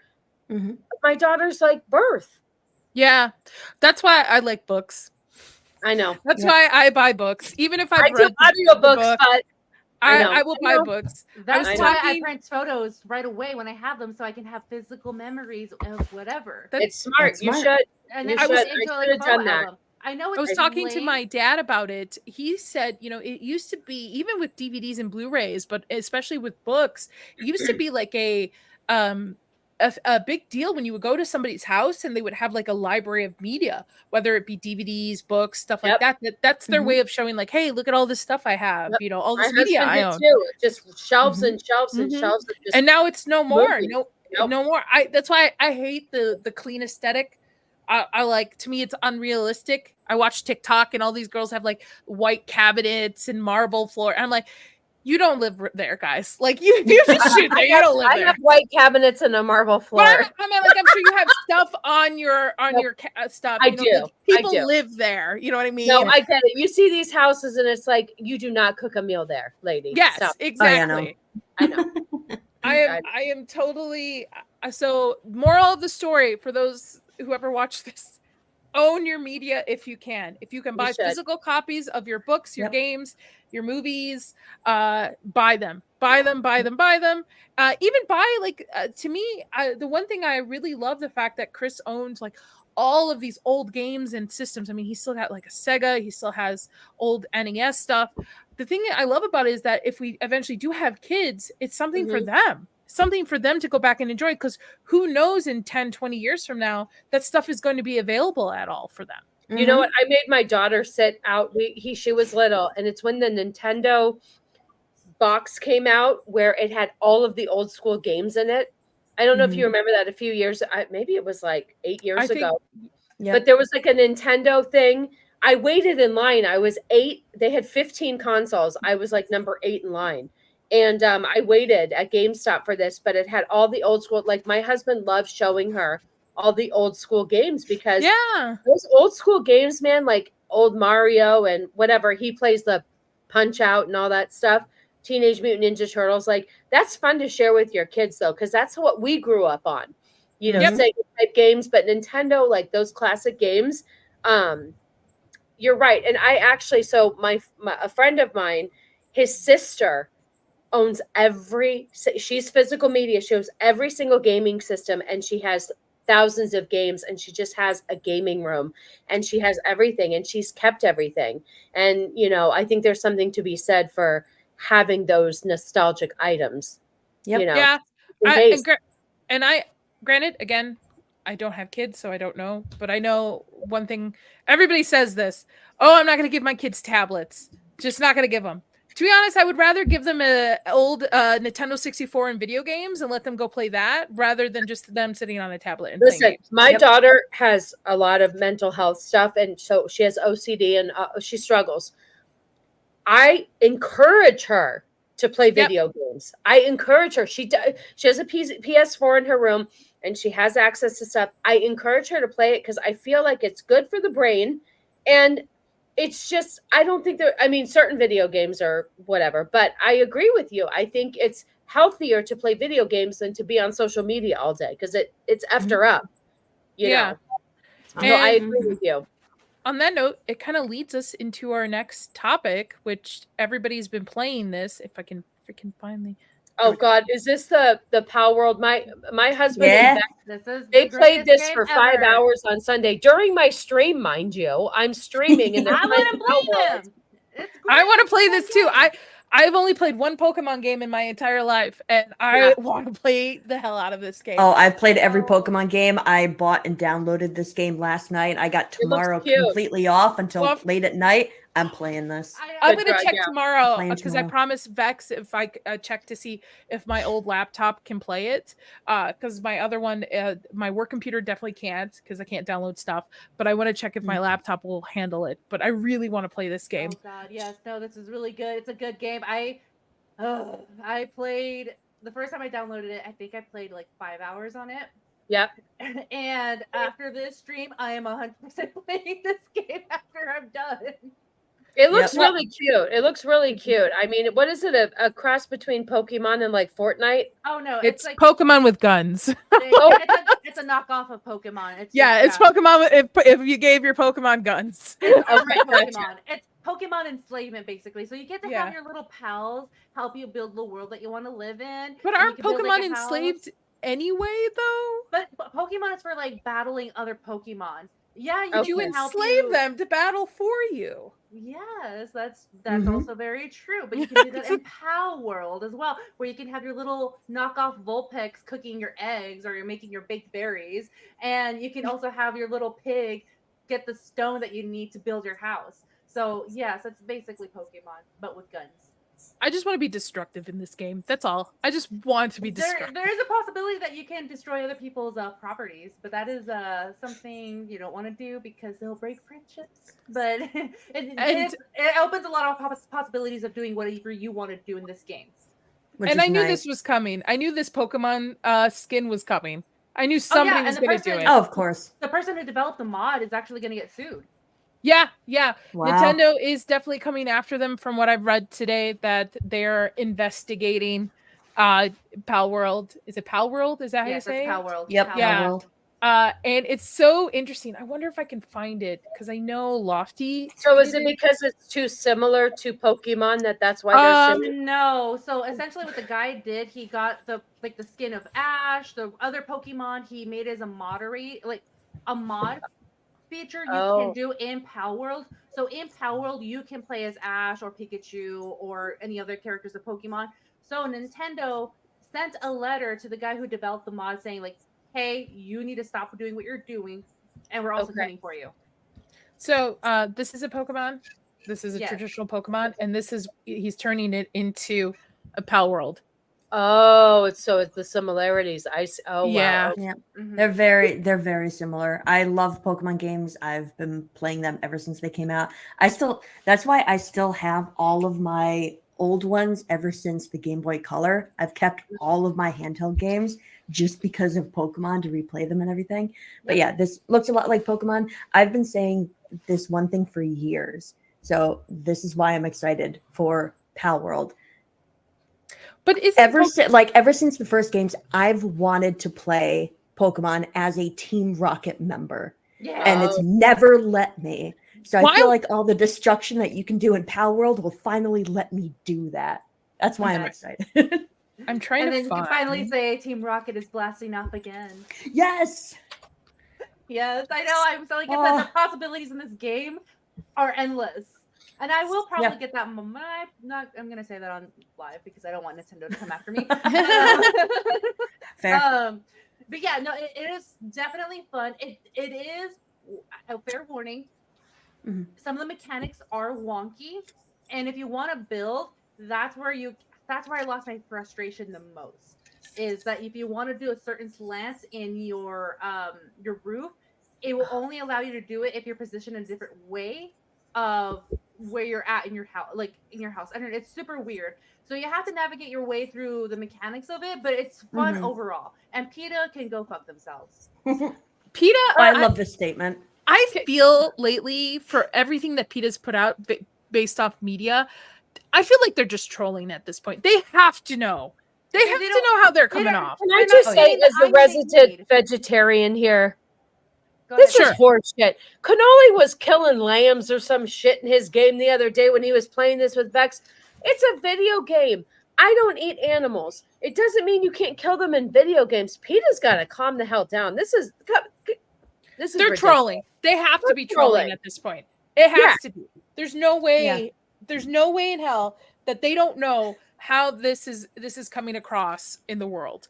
They have to insert themselves into everything, and they look like assholes. I'm sorry. Like, nobody takes PETA seriously anymore because of stuff like this. Like, your cause is crap. I'm sorry. As a vegetarian, I understand that we're going to have games that are going to kill animals. Like, Cannoli plays Red Dead Redemption. There's certain things you have to kill as a cowboy to eat to survive. I get it. It's a game. So to be mad over a game, these PETA people need to get their lives together. I'm just saying. I'll kill my own animals to eat if it comes to it. So like, I have no skin in the game. Prices that we hit that. Even then, I'll go hunting. I don't care. It's like I get it, but I agree with you. PETA is a joke. PETA doesn't do anything for animals. Actually, PETA actually harms animals more so than anything. They were come after me, PETA. Come after me. I'm sure somebody's gonna throw lamb's blood on me. Why are you throwing lamb's blood on me? Where'd you get the lamb's blood from? Oh, I know. They're so synthetic. I've never seen PETA actually do anything productive. Like, what are they doing? Who are they saving? Who are they campaigning for? All they're doing is making their issue look comical. Nobody cares. Like I said, I'm a vegetarian and I do not support, well, I eat fish, so I'm a pescatarian. It's confusing, but I don't support PETA and I don't want to eat animals. Doesn't mean that I cook meat for my family though. It's my own personal opinion. I'm not going to bully everybody into having my own views. It's personal and it's not my job to change the world in that respect. There are animals to be eaten for a reason. I just choose not to. That's all. I agree with you. My sister's a vegetarian too, and she doesn't hold it against her husband. She doesn't hold it against her kids. No, my daughter requests a steak for special occasions for her birthday. I make the Thanksgiving turkey for the whole entire family. Oh, my sister does too, and she makes a bomb ass turkey. They always make the turkey because it's good, but it's enough already. Nobody gives a shit how you feel. This is another thing where I'm going to insert my opinion and my views and make everybody listen to me. Nobody cares. Couldn't help myself. Am I wrong? But no.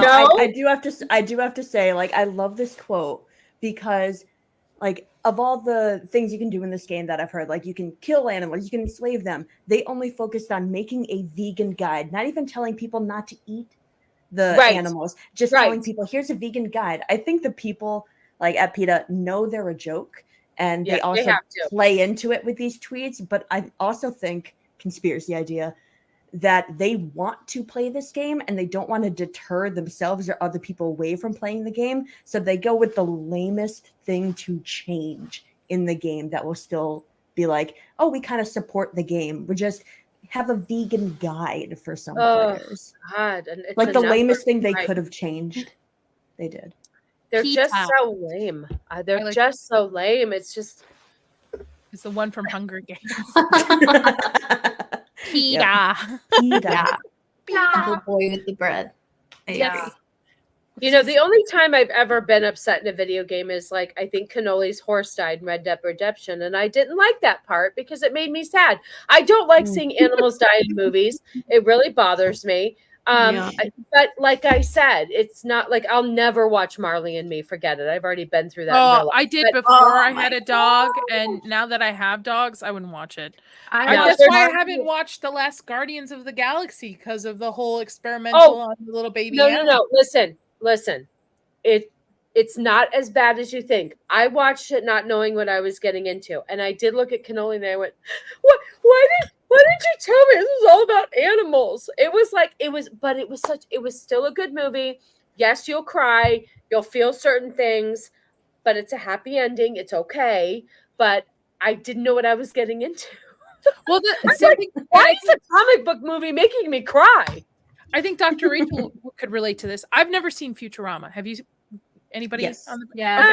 I Once in a while. refuse to watch it because of the dog episode. Yeah. Like that's like Yep. I don't know what it is. I've never seen it. I've never seen Futurama. I know it's a sin, but Chris is like, we can watch it, and I'll warn you before before that Just episode comes fast up. forward. Like Cannoli, when he introduced me to John Wick, he fast forwarded. He's like, okay, the part's coming up. Close your ears, hide your head. I will pass forward that part. And I never saw that part. Same with like House of Cards. There's a part in the beginning of House of Cards where there's a dog situation. Yeah. Cannoli warned me. And so I still can enjoy certain things like knowing, but without seeing it. So I appreciate being saved from the torture, but I will say I'm a terrible human being, but I will watch people get killed all day in movies, but you touch an animal, I'm out. I can't do it. Not because I'm a vegetarian, but I'm just such a huge animal lover. They're innocent. They can't fight back. Leave them alone. Miss Sassy, I have a question for you because you're a mom, and Yes. you're a mom both to a human and you have pets and stuff. Yes. There was a video a while back going around of them interviewing moms, and they asked the question, would you kill somebody for your child? And all these moms were like, kill someone?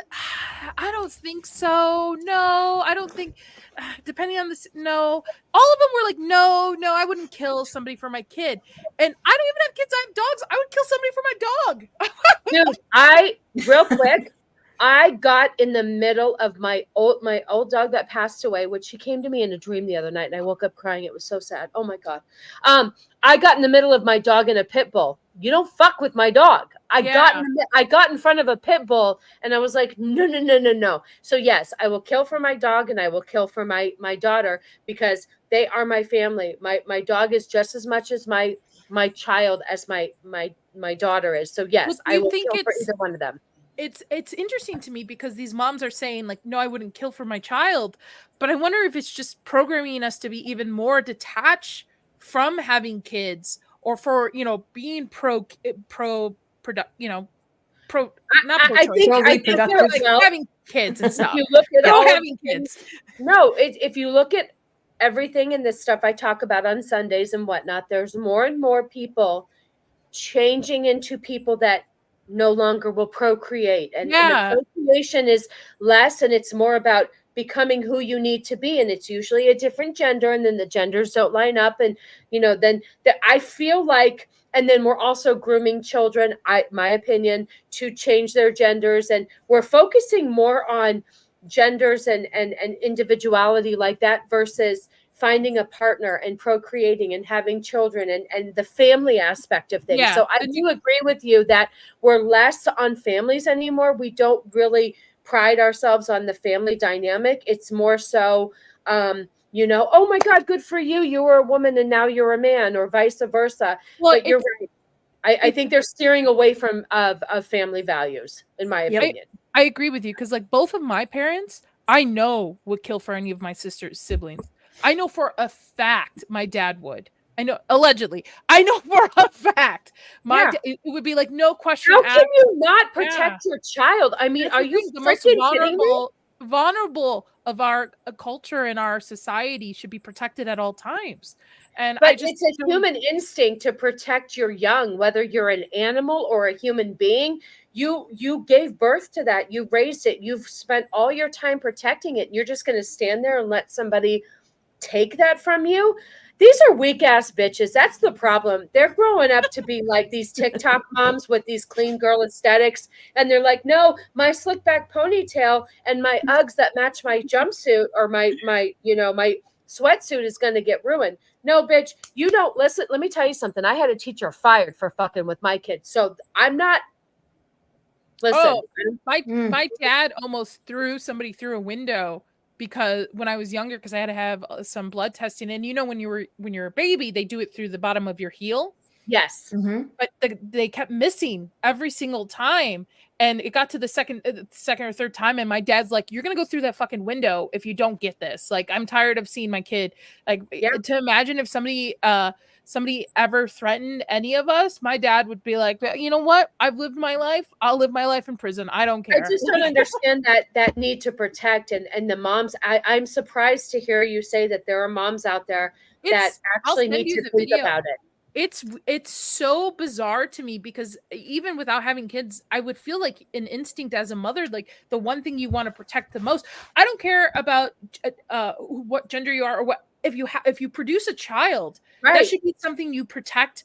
That's the most valuable thing in your life. And the fact that you're not willing to sacrifice yourself for your child, it's just bizarre to me. And I think it's a little bit of what you said, but I also think it's our environment. Mm-hmm. We're not socializing as much as we used to. And we're more selfish too.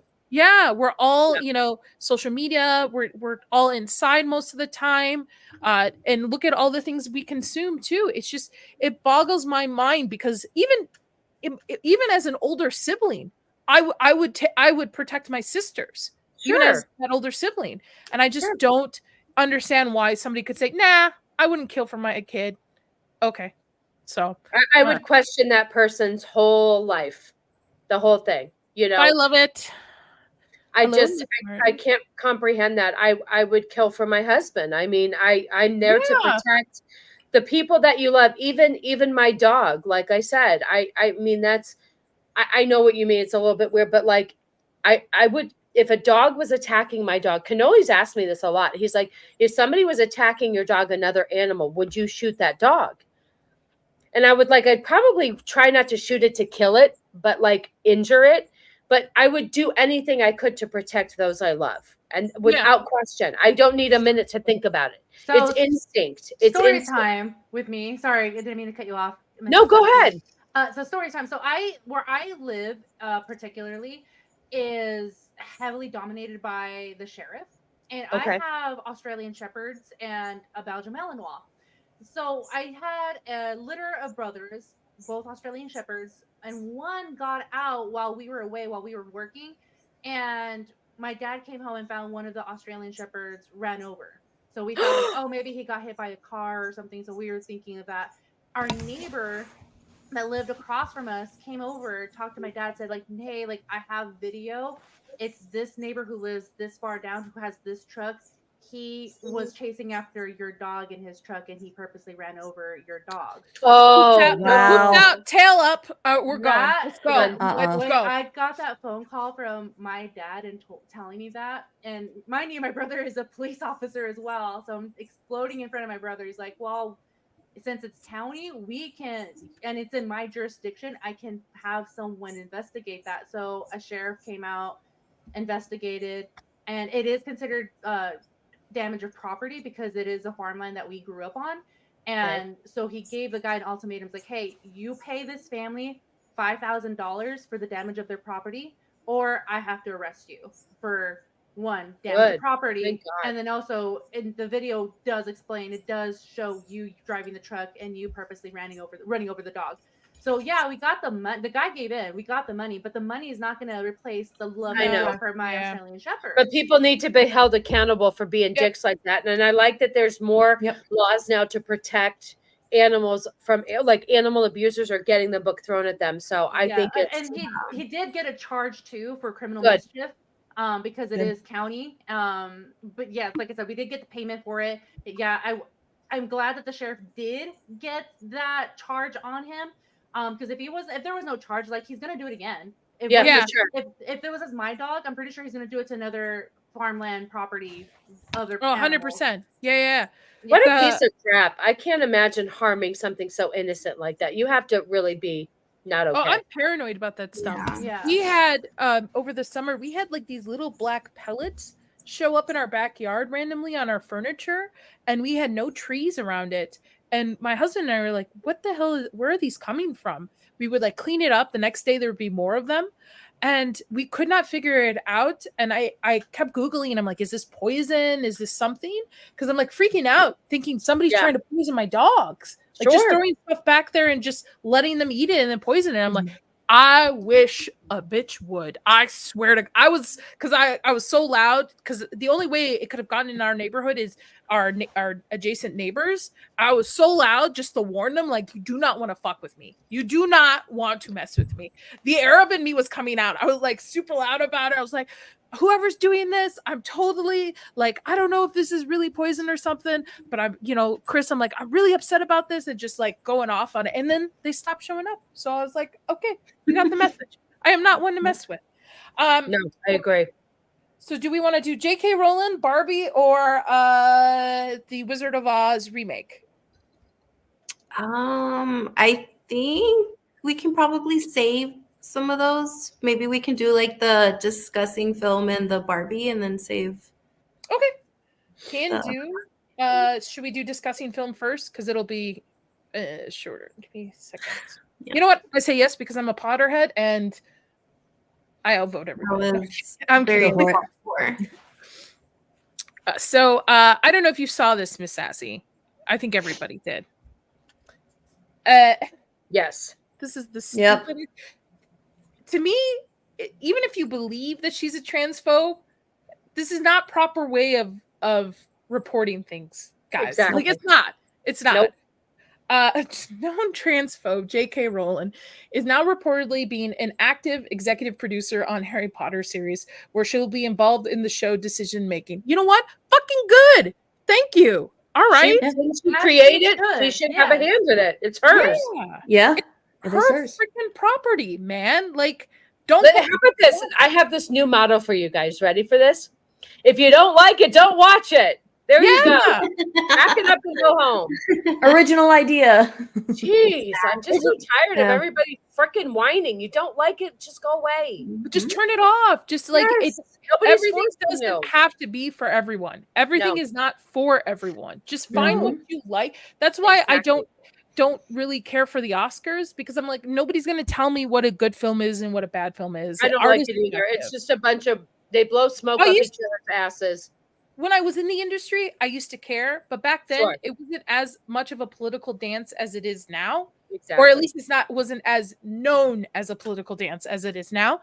And to me, I'm like, I would rather be like, hey, Rachel, what movie do you like? Recommend me a movie. Or what movie you don't like, Lily? Like, recommend, like, have a discussion. It's why me and Vex talked about Saltburn yesterday in the chat, because I was complaining about this movie, and she's like, you know what? I have to go see this movie and see what the bustle is. And she liked it. She liked it. So, like, you know, my daughter watched this movie without my knowledge. I don't know. She's 15. Oh my. Listen, I was watching horror movies when I was like 7, 8, so like I can't say anything. Listen, it's fine. She's gonna do it. She told me all about it. It's fine. Like, we have a good relationship. But when I heard some of the parts in that movie, I was like, shit, kid, come on now. I was very surprised Zax was able to pull a couple of those scenes. I know. I saw some of those scenes and I was like, oh my God, my daughter watched this. Oh boy. But my thing about this is, anybody who actually listens to what J.K. Rowling is saying will understand that it's not this headline. She's not a transphobe. She's not a transphobe at all. She's very left leaning. She's actually pretty left. Like she and I would not agree on most things. But the one thing I do agree with her is that women should have safe spaces. Mm-hmm. Yeah. That's it. Mic drop. Women just should have safe spaces. There just should be an area for biological women to have a safe space. That's it. That's it. I don't care what you do. I don't care if you're an adult. You're an adult. Do what you want to do. My two things is, as long as you're not harming anyone, and as long as you're not pushing things on kids. I don't care. Do whatever you want to do. But this is disgusting. Disgusting films, like Lily was saying. They don't know how to properly report things.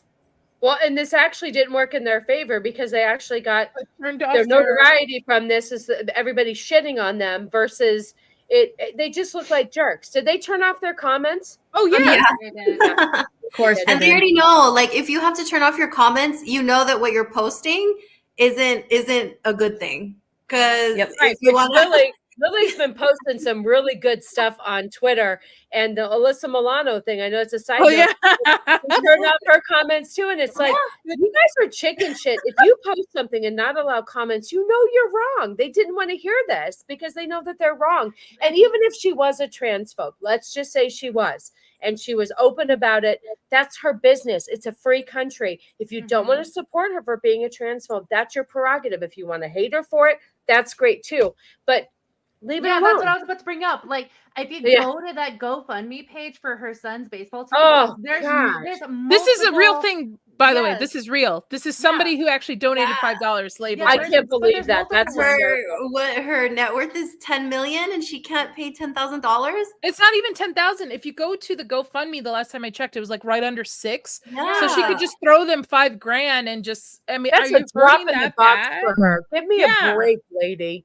I know. I just her comments are turned off too. Yep, they sure are. That's what I'm saying. There's so many people posting this cringy shit, and they're turning off their comments because they know they're wrong. If you turn off comments, you know you've done something wrong. It's a red flag right there. But the fact that you're worth 10 million and you can't 5,000 is like $5 to us. I mean, come on. Yeah. It's just this is just stupid. They're looking stupid. This discussing films is just looking stupid.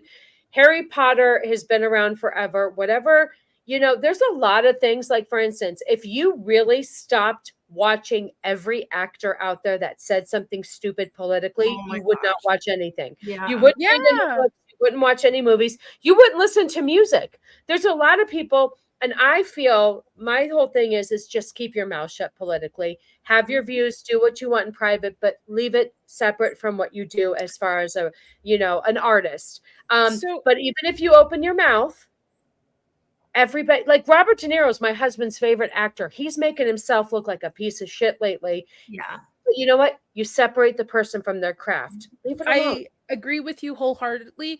I don't think people should be scared to speak how they feel. No, they shouldn't. And I'm totally cool with it. But there's two things. One, we need to stop idolizing these people. These people don't deserve to be idolized. They are just doing a job. They are literally being paid to do a job. That is it. And two, separate art from the artist. I mean, I have a ton of Stephen King books, and he's a twat muffin on Twitter. And I can separate the fact that I don't agree with him politically. I don't agree with most people that I enjoy, but I can separate the art from the artist and just enjoy the art. Yeah. I think it's so weird to me, the idolization. Like, for instance, Taylor Swift is very idolized, and I don't get it. I don't see it. Don't even get me started on Taylor Swift. I mean, enjoy her music, but people are like crying at her concerts. Okay, well, in all fairness, hold on. I'm gonna put myself out there. I have cried every time I saw Celine, but she does something to my soul, though. It's not her; it's her music. Like, hits my soul, and I cry every time. I cried when I saw Josh Groban.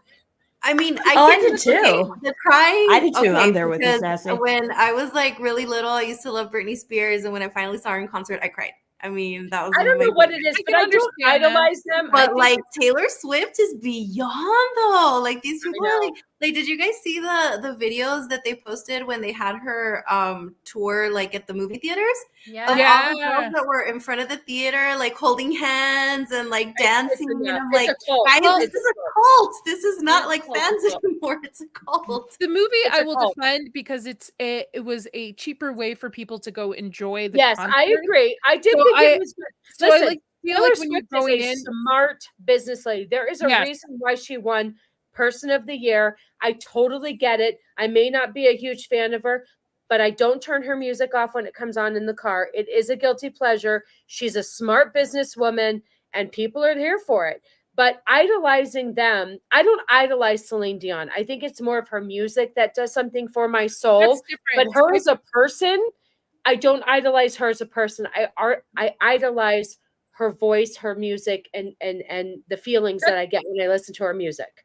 There are some music that I will, like, if I'm listening to, I'll start to cry. I have emotions about it. But to me, it's not so much they're emotional about her music. They're emotional about the fact that they're getting to see their idol. Yes. Yeah. And it's creepy. There's a creepy sense to it. Like, I understand having role models in life, and you're completely right. She's a very smart businesswoman. Kim Kardashian's a very smart businesswoman. Absolutely. Beyonce's a very smart businesswoman. They're all very smart, but that doesn't mean you actually have to idolize them either. You know, you can respect the hustle, but it doesn't mean you have to worship them. No, and I think there is a lot of worshipers of Taylor Swift, and there's the people that get insanely crazy. They're shaking, they're crying, they're convulsing, and it's just like, I don't know. I guess I don't understand it. I don't know. I don't know. I've never been like that with anybody. No, and then these people get so like, they get so cringe. Like the other day that I posted, like, oh, come on, please, get the Chiefs out of here so I can finally not see Taylor Swift anymore. It's like it's getting annoying. Like, I know. other football players have dated other very famous celebrities. They have never gotten this amount of attention like Taylor. The problem is that every girlfriend that has any celebrity that's dated an NFL player, they've always sucked. They're going back to the Tony Romo, Jessica Simpson days. Jessica Simpson, like Tony Romo sucked every time she was there. I guess Taylor, I guess Travis Kelce does well when Taylor's there. But I think it's funny because it's so funny, the women on TikTok too. It's like, oh my God, do you know who Travis Kelce? It's like, he was the Chiefs were a team before Taylor Swift. And the fact that it's all about Taylor Swift, if I was a Chiefs player, I'd be offended. I'd be like, oh, and they are. And that post that I made the other day, there was some dumb Swiftie that came in and she was all offended. She's like, oh, keep crying about, and I'm like, no, dude, you don't understand. You're stepping into our territory. This is football. It's football. Like, I don't go to freaking Taylor's cringy concerts and hold up a sign about Travis Kelce. You should. This is so annoying. And she doesn't understand that. They're saying it's a conspiracy. They're saying that it's a business deal. I have to say the NFL has kind of been lackluster. I don't know politically how everybody feels, but I feel like some of their messages have been a little bit too much in what they're standing for and things on the field and yada yada. And I wonder if this is just a business move for both Taylor and the NFL, because there's always more to the story. And I wonder. And I'm not looking. Let me tell you, if they get to the Super Bowl and they win, it was rigged. Yep. It was rigged. I am not looking forward to it because the Super Bowl's here. Oh, that's right. I forgot about that. Yeah. Construction has been crazy. We went down to SHOT Show today, and they're starting to expand the highways to make it a little bit more easier. Right. It's in Vegas. And it's just, I'm just like, I really, F1 was just awful. Oh my God, so bad. And now the Super Bowl and now SHOT Show, which is the biggest like gun show this weekend, and then we have the Super Bowl coming up, and I'm just like, come on, folks, just like give Vegas a break. But yeah, I mean, I shouldn't really complain because I live like in the most southern tip of Vegas, so it's not like I have to deal with it every single day. But yeah, it was here. Was it here last year or the year before? I think so. And we usually have the Super Bowl and then this huge car thing called the Barrett-Jackson. And then we have the Phoenix Open, which is so we have all three things sometimes at the same time. It brings a lot of money to the state, but us working folk that just want to take the freeway home, it's so fun. And then you've got snowbirds because I'm in Arizona, so everybody comes here. It is no fun in January, February here. Yeah. I just want to sometimes go downtown and just go to a pool and not have to deal with tourists. Yeah, I know. I hear you. But by the way, FYI, if anybody watching this or yourselves would ever want to come to Vegas just for the Sphere, not worth it. I saw your post. I was disappointed. Not worth it. Overpriced, really bad customer service, really bad way of handling crowds inside. And then on top of everything, when we finally got to our seat, this guy would not get up to let my 70-something-year-old mother-in-law cross over him. And there's like enough, like if you stand up, you can cross over, you won't bump into people. And he literally wanted her to climb all the way back up go over and climb down. And I was like, no. So a lady helped us get over his lap. And then he's like hanging his dirty feet in sandals over these kids' hair in front of him. I'm just like, and the show itself wasn't that impressive. So I would say save your money and go see it on the outside because it's impressive on the outside. And that's about it. So Yeah, my there you friend go. went to go see Vegas. Lady Gaga there. Well, I think they're talking about Beyonce having a residency there. I've had enough of her too. I've had enough of her in the goddamn. It's not been in the news very much lately. Like, Well, didn't she come that's out where she's recently? running the Illuminati. There's something coming. If Well, you don't not see only her for a that- bit, it's coming. allegedly. Well, not only that, she like bleach her skin white, and that was a huge controversy as well. Like, oh no, I think we're getting No, into listen, conspiracy theory. I got shut down. Listen, I got shut down on my stream because I tried to be all cool about that. Here's the thing I was told. I was set straight. She's biracial. It's okay. Oh my god. Oh That's my what I was God. told. That's what I was told. She's got a white mom-ish. So she gets a pass because she's biracial. So I already got shot down in my comments. I tried. Anyway, It's because Yeah, of but- Jen. That's why. The Kardashians get a lot of flack for you know, they can't do it, but Beyonce can. Yeah. the Kardashians imitate a lot of different cultures depending on how they're feeling that year. So Yep. yeah. Yeah, As my but dad I calls them, mean, a lot they're of the sharmutas. I mean, yeah, but I mean, I'm sorry, but sometimes different things are cool from different cultures. And I understand the whole thing with the Kardashians because, yes, they have stolen a lot of things and put it into their fashion. I totally get why people hate them for it. But, like, I'm sorry, when I've gone traveling, I like to immerse myself in the culture. When I went to India, I had to get my little sari to take my pictures. I'm sorry. I like to do that too. I think it's fine. Sorry. I think it's it's more so cool. people are upset, and I could care less. I don't care either way. My dad just calls them sharmutas because they're partially Middle Eastern, so it's just like and sharmutas mean basically like whore in Arabic. Yeah. But I'm I'm with you, Lily. I'm like, I like to eat the culture of food, be immersed in the culture. I come from a family with big culture, but I think it's so much that they treat it as if they were the first to bring it to the market, and they're making money off of it. And I think that's what people have more so of a problem. But why is everybody so offended if somebody immerses your culture? It's a compliment. If somebody wants to dive into your culture and feel what it is, I think cultures are interesting, and I don't understand why I'm Italian, I own it. No, I don't. I'll share it with everybody. If somebody wants to, embrace an Italian culture and they're not Italian, or if I wanted to dip into Middle Eastern or Mexican or whatever, I don't understand why everybody is so offended all the time. And my race is my race and you can't touch it, or you can't wear your hair like that because I own that race, that style. It's just dumb. I think we all should be able to just embrace one another. And I think that's where we're going is it's selfishness, and we're owning things we won't share with anybody. And I think that's a lot of our problem too. We're moving into segregating everybody from each other, and it doesn't necessarily have to be black and white. It's going to be different genders, different this, and it's really sad instead of coming together and being the melting pot that we should be and celebrating each other. Yeah, in pop culture too.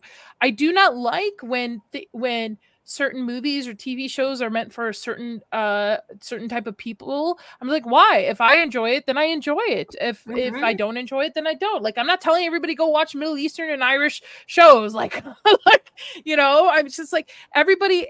To me, I believe it in a sense of like sharing a meal. Everybody is welcome at my table. I don't care what your background is, as long as my 2 rules: you don't harm children and you don't harm other people. That's it. You're welcome at my table. We are going to break bread. That's it. Yep. And that's how it should be, instead of just like, okay, they're going to sit over here and you're going to sit. It's almost like wedding planning, which is really sad. Yeah. No, That's I agree. Back on J.K. Rowling, just one thing I want to mention. Anybody who actually does not like her, just based off headlines, I think should actually read into her background and where she started from, because she is a self-made person. She was very poor and very down on her luck when she created Harry Potter, and it just kind of took off. So like I think a lot of people should realize where she's coming from before making judgments. Again, she and I do not agree on everything at all, to be honest. But the one thing we do agree on is just like having safe women's spaces. So that's my cup of tea. All right. I know we're going to get into the main topic, or one of the main topics, everybody's favorite main topic. Before I pull this up, I want to say something, and I told the girls this in a private chat, Sassy. I was like, I'm tired of the Barbie Discord. I'm tired so of it. friggin' tired of it. I am tired of the Ryan Gosling posts, everybody complaining about it, or having, because to me, it took me a couple of days to kind of think of it, because I thought it was very weird that American Fiera was nominated, but Margot wasn't. But it took me, and then with Ryan backing them up, like, you know, putting himself on the table. And to me, working in the industry, it just made me remember, regardless of the Hollywood status, they're a team for 6-7 months creating this movie.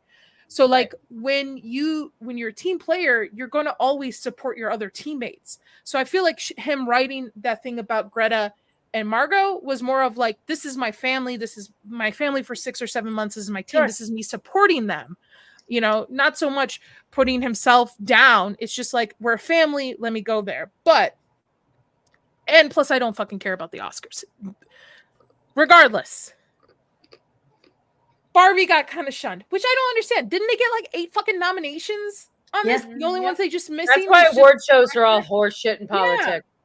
Yeah. It's so nobody's focusing on the 8 nominations though. They're all like, well, because Greta and Margot personally didn't get 50 awards each. Then, you know, Barbie got snubbed because these 2 women didn't get awards, but they got and the whole thing, like you're saying, they're team players. The team got 8 nominations. They should be grateful for that. Yep. And Margot got nominated as a producer, and Greta got nominated as a writer for the screenplay. So they did get nominated. People are just upset because they didn't get nominated in the categories that people thought they should get nominated in. And yes, I understand the Oscars are like nobody cares anymore. But the thing is that people don't understand how the Oscars work. You're not going to get nominated just because you make $1 billion. How many Marvel movies have made $1 billion and none of their directors and none of their actors ever get nominated? Robert Downey Jr. actually just made a comment on that the other day. He said that some of the best acting that he has ever done has been in the Marvel movies as Iron Man. And he's never been recognized for it because the Academy sees that as less than. They don't count those types of films as any type of art. Like Martin Scorsese says, they're just popcorn flicks, throwaways that you don't take seriously. So yeah, they're not going to get nominated just because they made $1 billion. And like the thing is, Ryan got nominated in Best Supporting Actor, not as Best Lead Actor. So he's not as much Margot's a category. I mean, it was pretty stacked from a lot of the nominees that you see. It's pretty hard for her to get a nomination as a lead actress because Barbie just I mean, yeah, she went through her transformation. Margot, I love Margot. She's a really great actress. This isn't her best work. I think she was much, much better in Babylon. And she was much better in a lot of other projects. Yeah. That she wasn't even recognized for. I don't understand why they think that they deserve an Oscar for a movie in which it was just comedic. They played plastic dolls. It wasn't earth-shattering. It was a fun movie. I feel like people say, even though if you didn't like the movie Oppenheimer, that was acting. I'm not saying that this is acting, but I think there's different levels of acting. And I think the fact that anybody got nominated for this movie was a stretch. Because I don't feel like, not to discredit actors, but I don't feel like you really had to go in deep there to really find your acting chops. I feel like this was a nice, fun, easy project per se versus doing something where like Oppenheimer, where it was a little bit more, emotional, in depth, or some of the other movies. I'm very out of sorts with all of the movies that were nominated. Yeah, like Killers of the Flower Moon, Poor Thing. See, and that did not interest me at all. Like, I like Martin Scorsese. I usually enjoy his movies. I had no desire to see this movie, but with that being said, that's more of a movie with, this was, I'm not discrediting Barbie as a whole because I wasn't super fond of it. But if you look at Oppenheimer and Barbie and you put it together as far as acting is, and you look at what the Oscars are about, Lily's right. It's not because you made $1 billion. It's the acting that went into the project. It's what you brought to the movie, in my opinion. It's not even that. I'm telling you from somebody, it's not even that. I know. It's not. It's a political thing. It's a I change know. of You're money. right. It's a who you know, who knows. It's honestly, You're right. it is nothing to do with box office numbers. It Yeah. is 100% to do with who you know, Yep. change of money.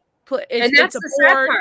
That's the sad part. It's a popularity contest too. Yes. It really is. Yeah. Yeah. And they even I'm pretty sure that they even knew Margot wasn't going to be nominated because they never really campaigned for her to be nominated.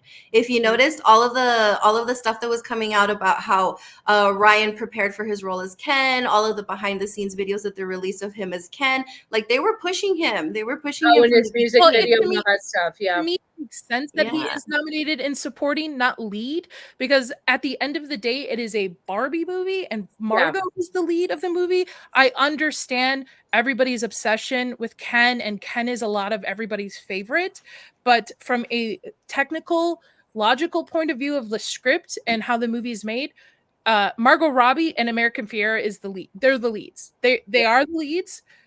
Take it, I understand. Nobody really, I don't think, expected to like Ryan Gosling as Ken. Right. I know a lot of people like him, but I remember when they first announced him as casting, there was a lot of pushback on the fact that he was Ken. So supporting actor makes sense. I just think it's strange to me that it's brought Barbie back into more of a political landscape than just being like, well, you know what? Honestly, fuck the Oscars. Like, okay, cool. So what? You know what I mean? I know some people who didn't like Oppenheimer. I know some people don't like Christopher Nolan. I'm telling you. And honestly, like to the same thing, I've seen much better directed movies from Greta as well. Barbie was not her best movie. So yeah, I just feel people are making a mountain out of a molehill on this with it, because you've got multiple. You even have Hillary Clinton commenting. Yeah. Oh, that was so stupid. I mean, my fucking mind on this. That was so stupid. Like, why? Yep. Why do you have to comment I saw on that. I know. I took this clip for Sunday with the fact that she was inserting herself in this. It's like, you're not helping anybody, Hillary. No. Yeah. Like, Yeah. Hillary, you don't even go here. Like, stop. Why Yeah. are you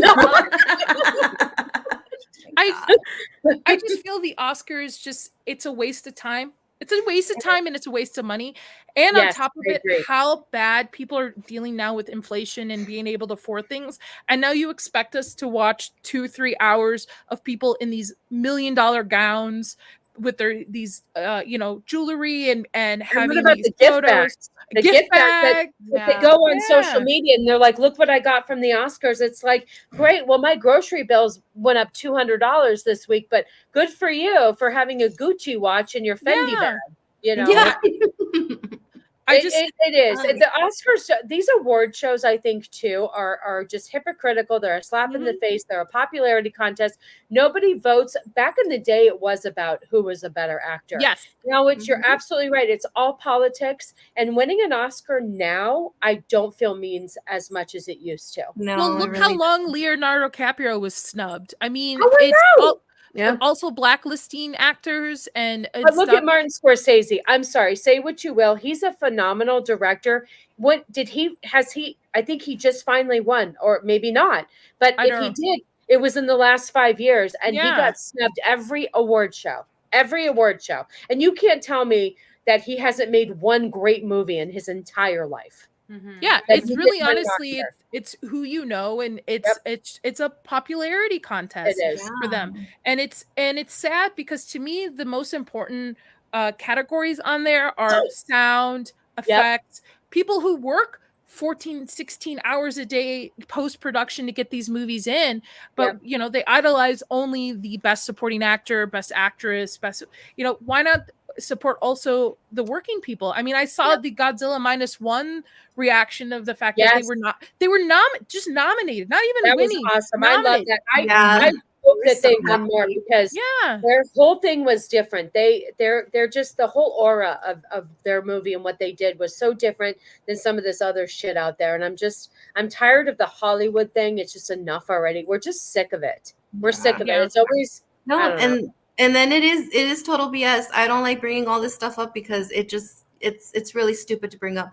But like America Ferrera getting a nomination, she's a Latina. That's something to be celebrated as well. Because Yeah. I was very surprised to see that like the last time that a Hispanic person or a Latina person won an Oscar was like in friggin' 1950, who knows what.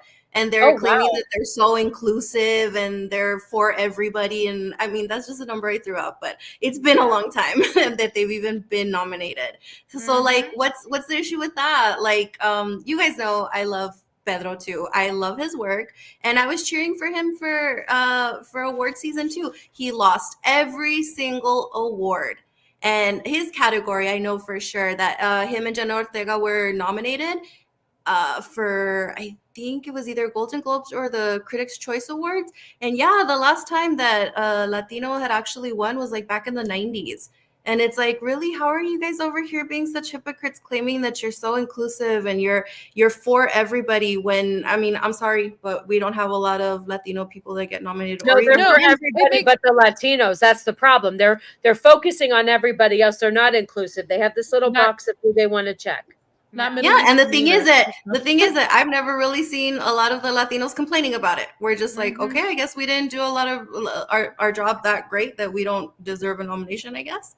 And we're just not as loud, and maybe we need to start getting loud too, because there have been so many great actors that you're just like, wow, how did you not get nominated for something like that?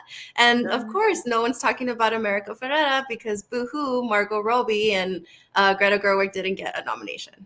So yeah, I agree with you. The whole like that and the Gosling thing takes away from her. Takes away the spotlight really from her.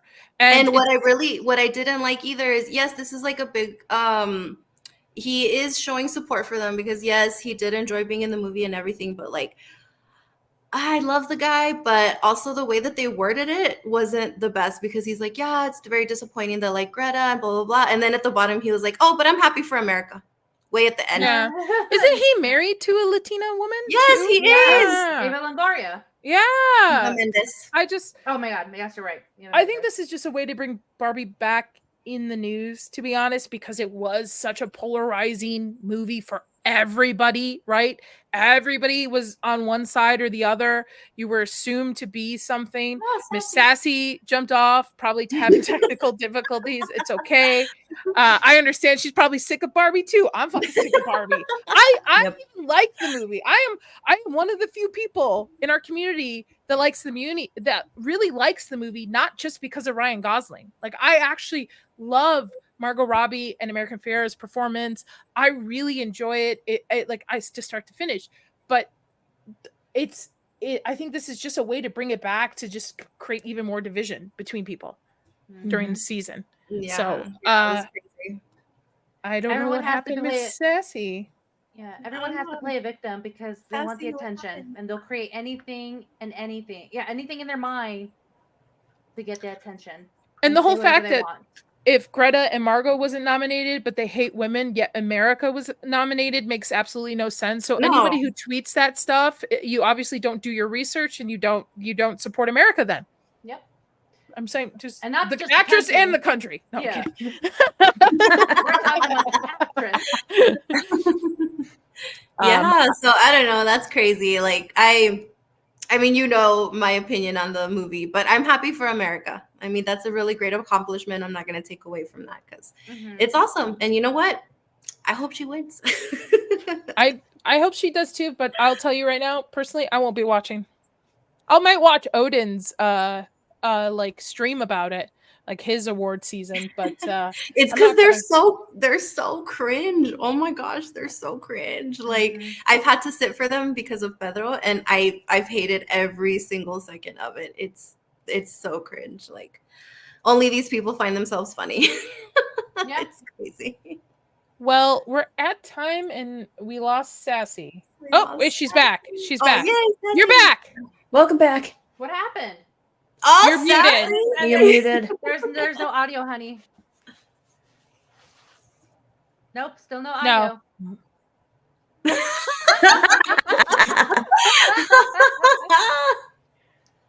We're just gonna 1 lip minute. read. Wait, 1 minute. Yeah. 1 minute. We got 1 you. minute. Okay. All We'll give right. you 1 I minute. love this Okay. game of charades. I love this game of This charades. is Sassy. This is fun. I think that was our first middle finger for the It show. was. That Yeah. was my first middle finger. Yay, Sassy! Our first middle finger for the show. Thanks for bringing our show. It was nice Yeah. knowing you guys. We'll see you whenever. Yeah. Yeah. I don't know. I like I told you guys, I'm over the Barbie Discord. I'm over it. I'm tired of it. I'm tired of it. I muted Ryan Gosling. That's how tired I am of it. I muted everybody from it. I'm like, I like, good for you.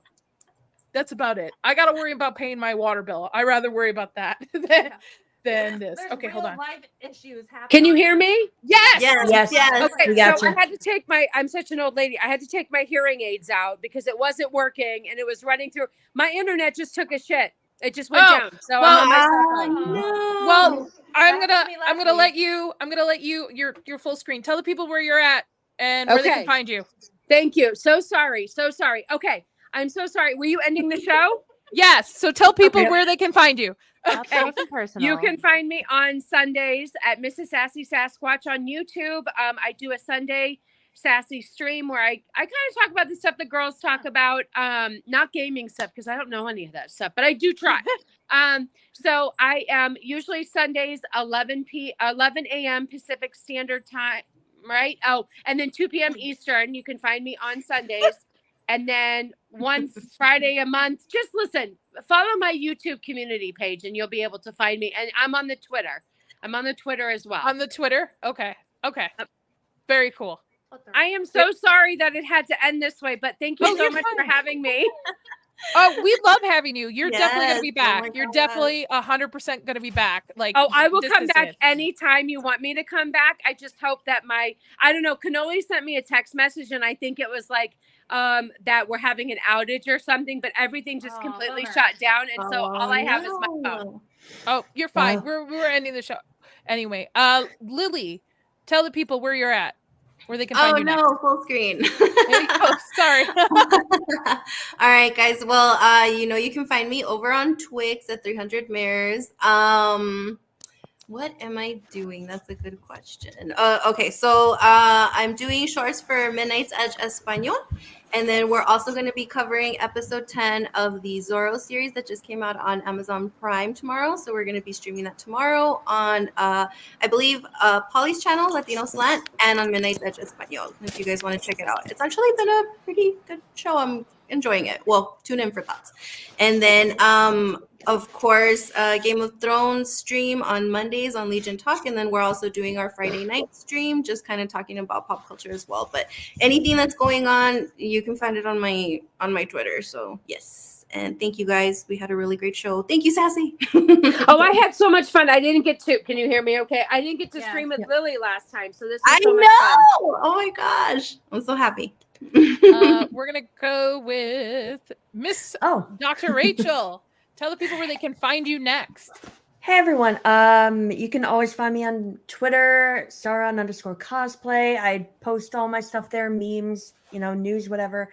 I'm of course panelist here every Thursday. You can find me on Dreaming Tabitha's YouTube.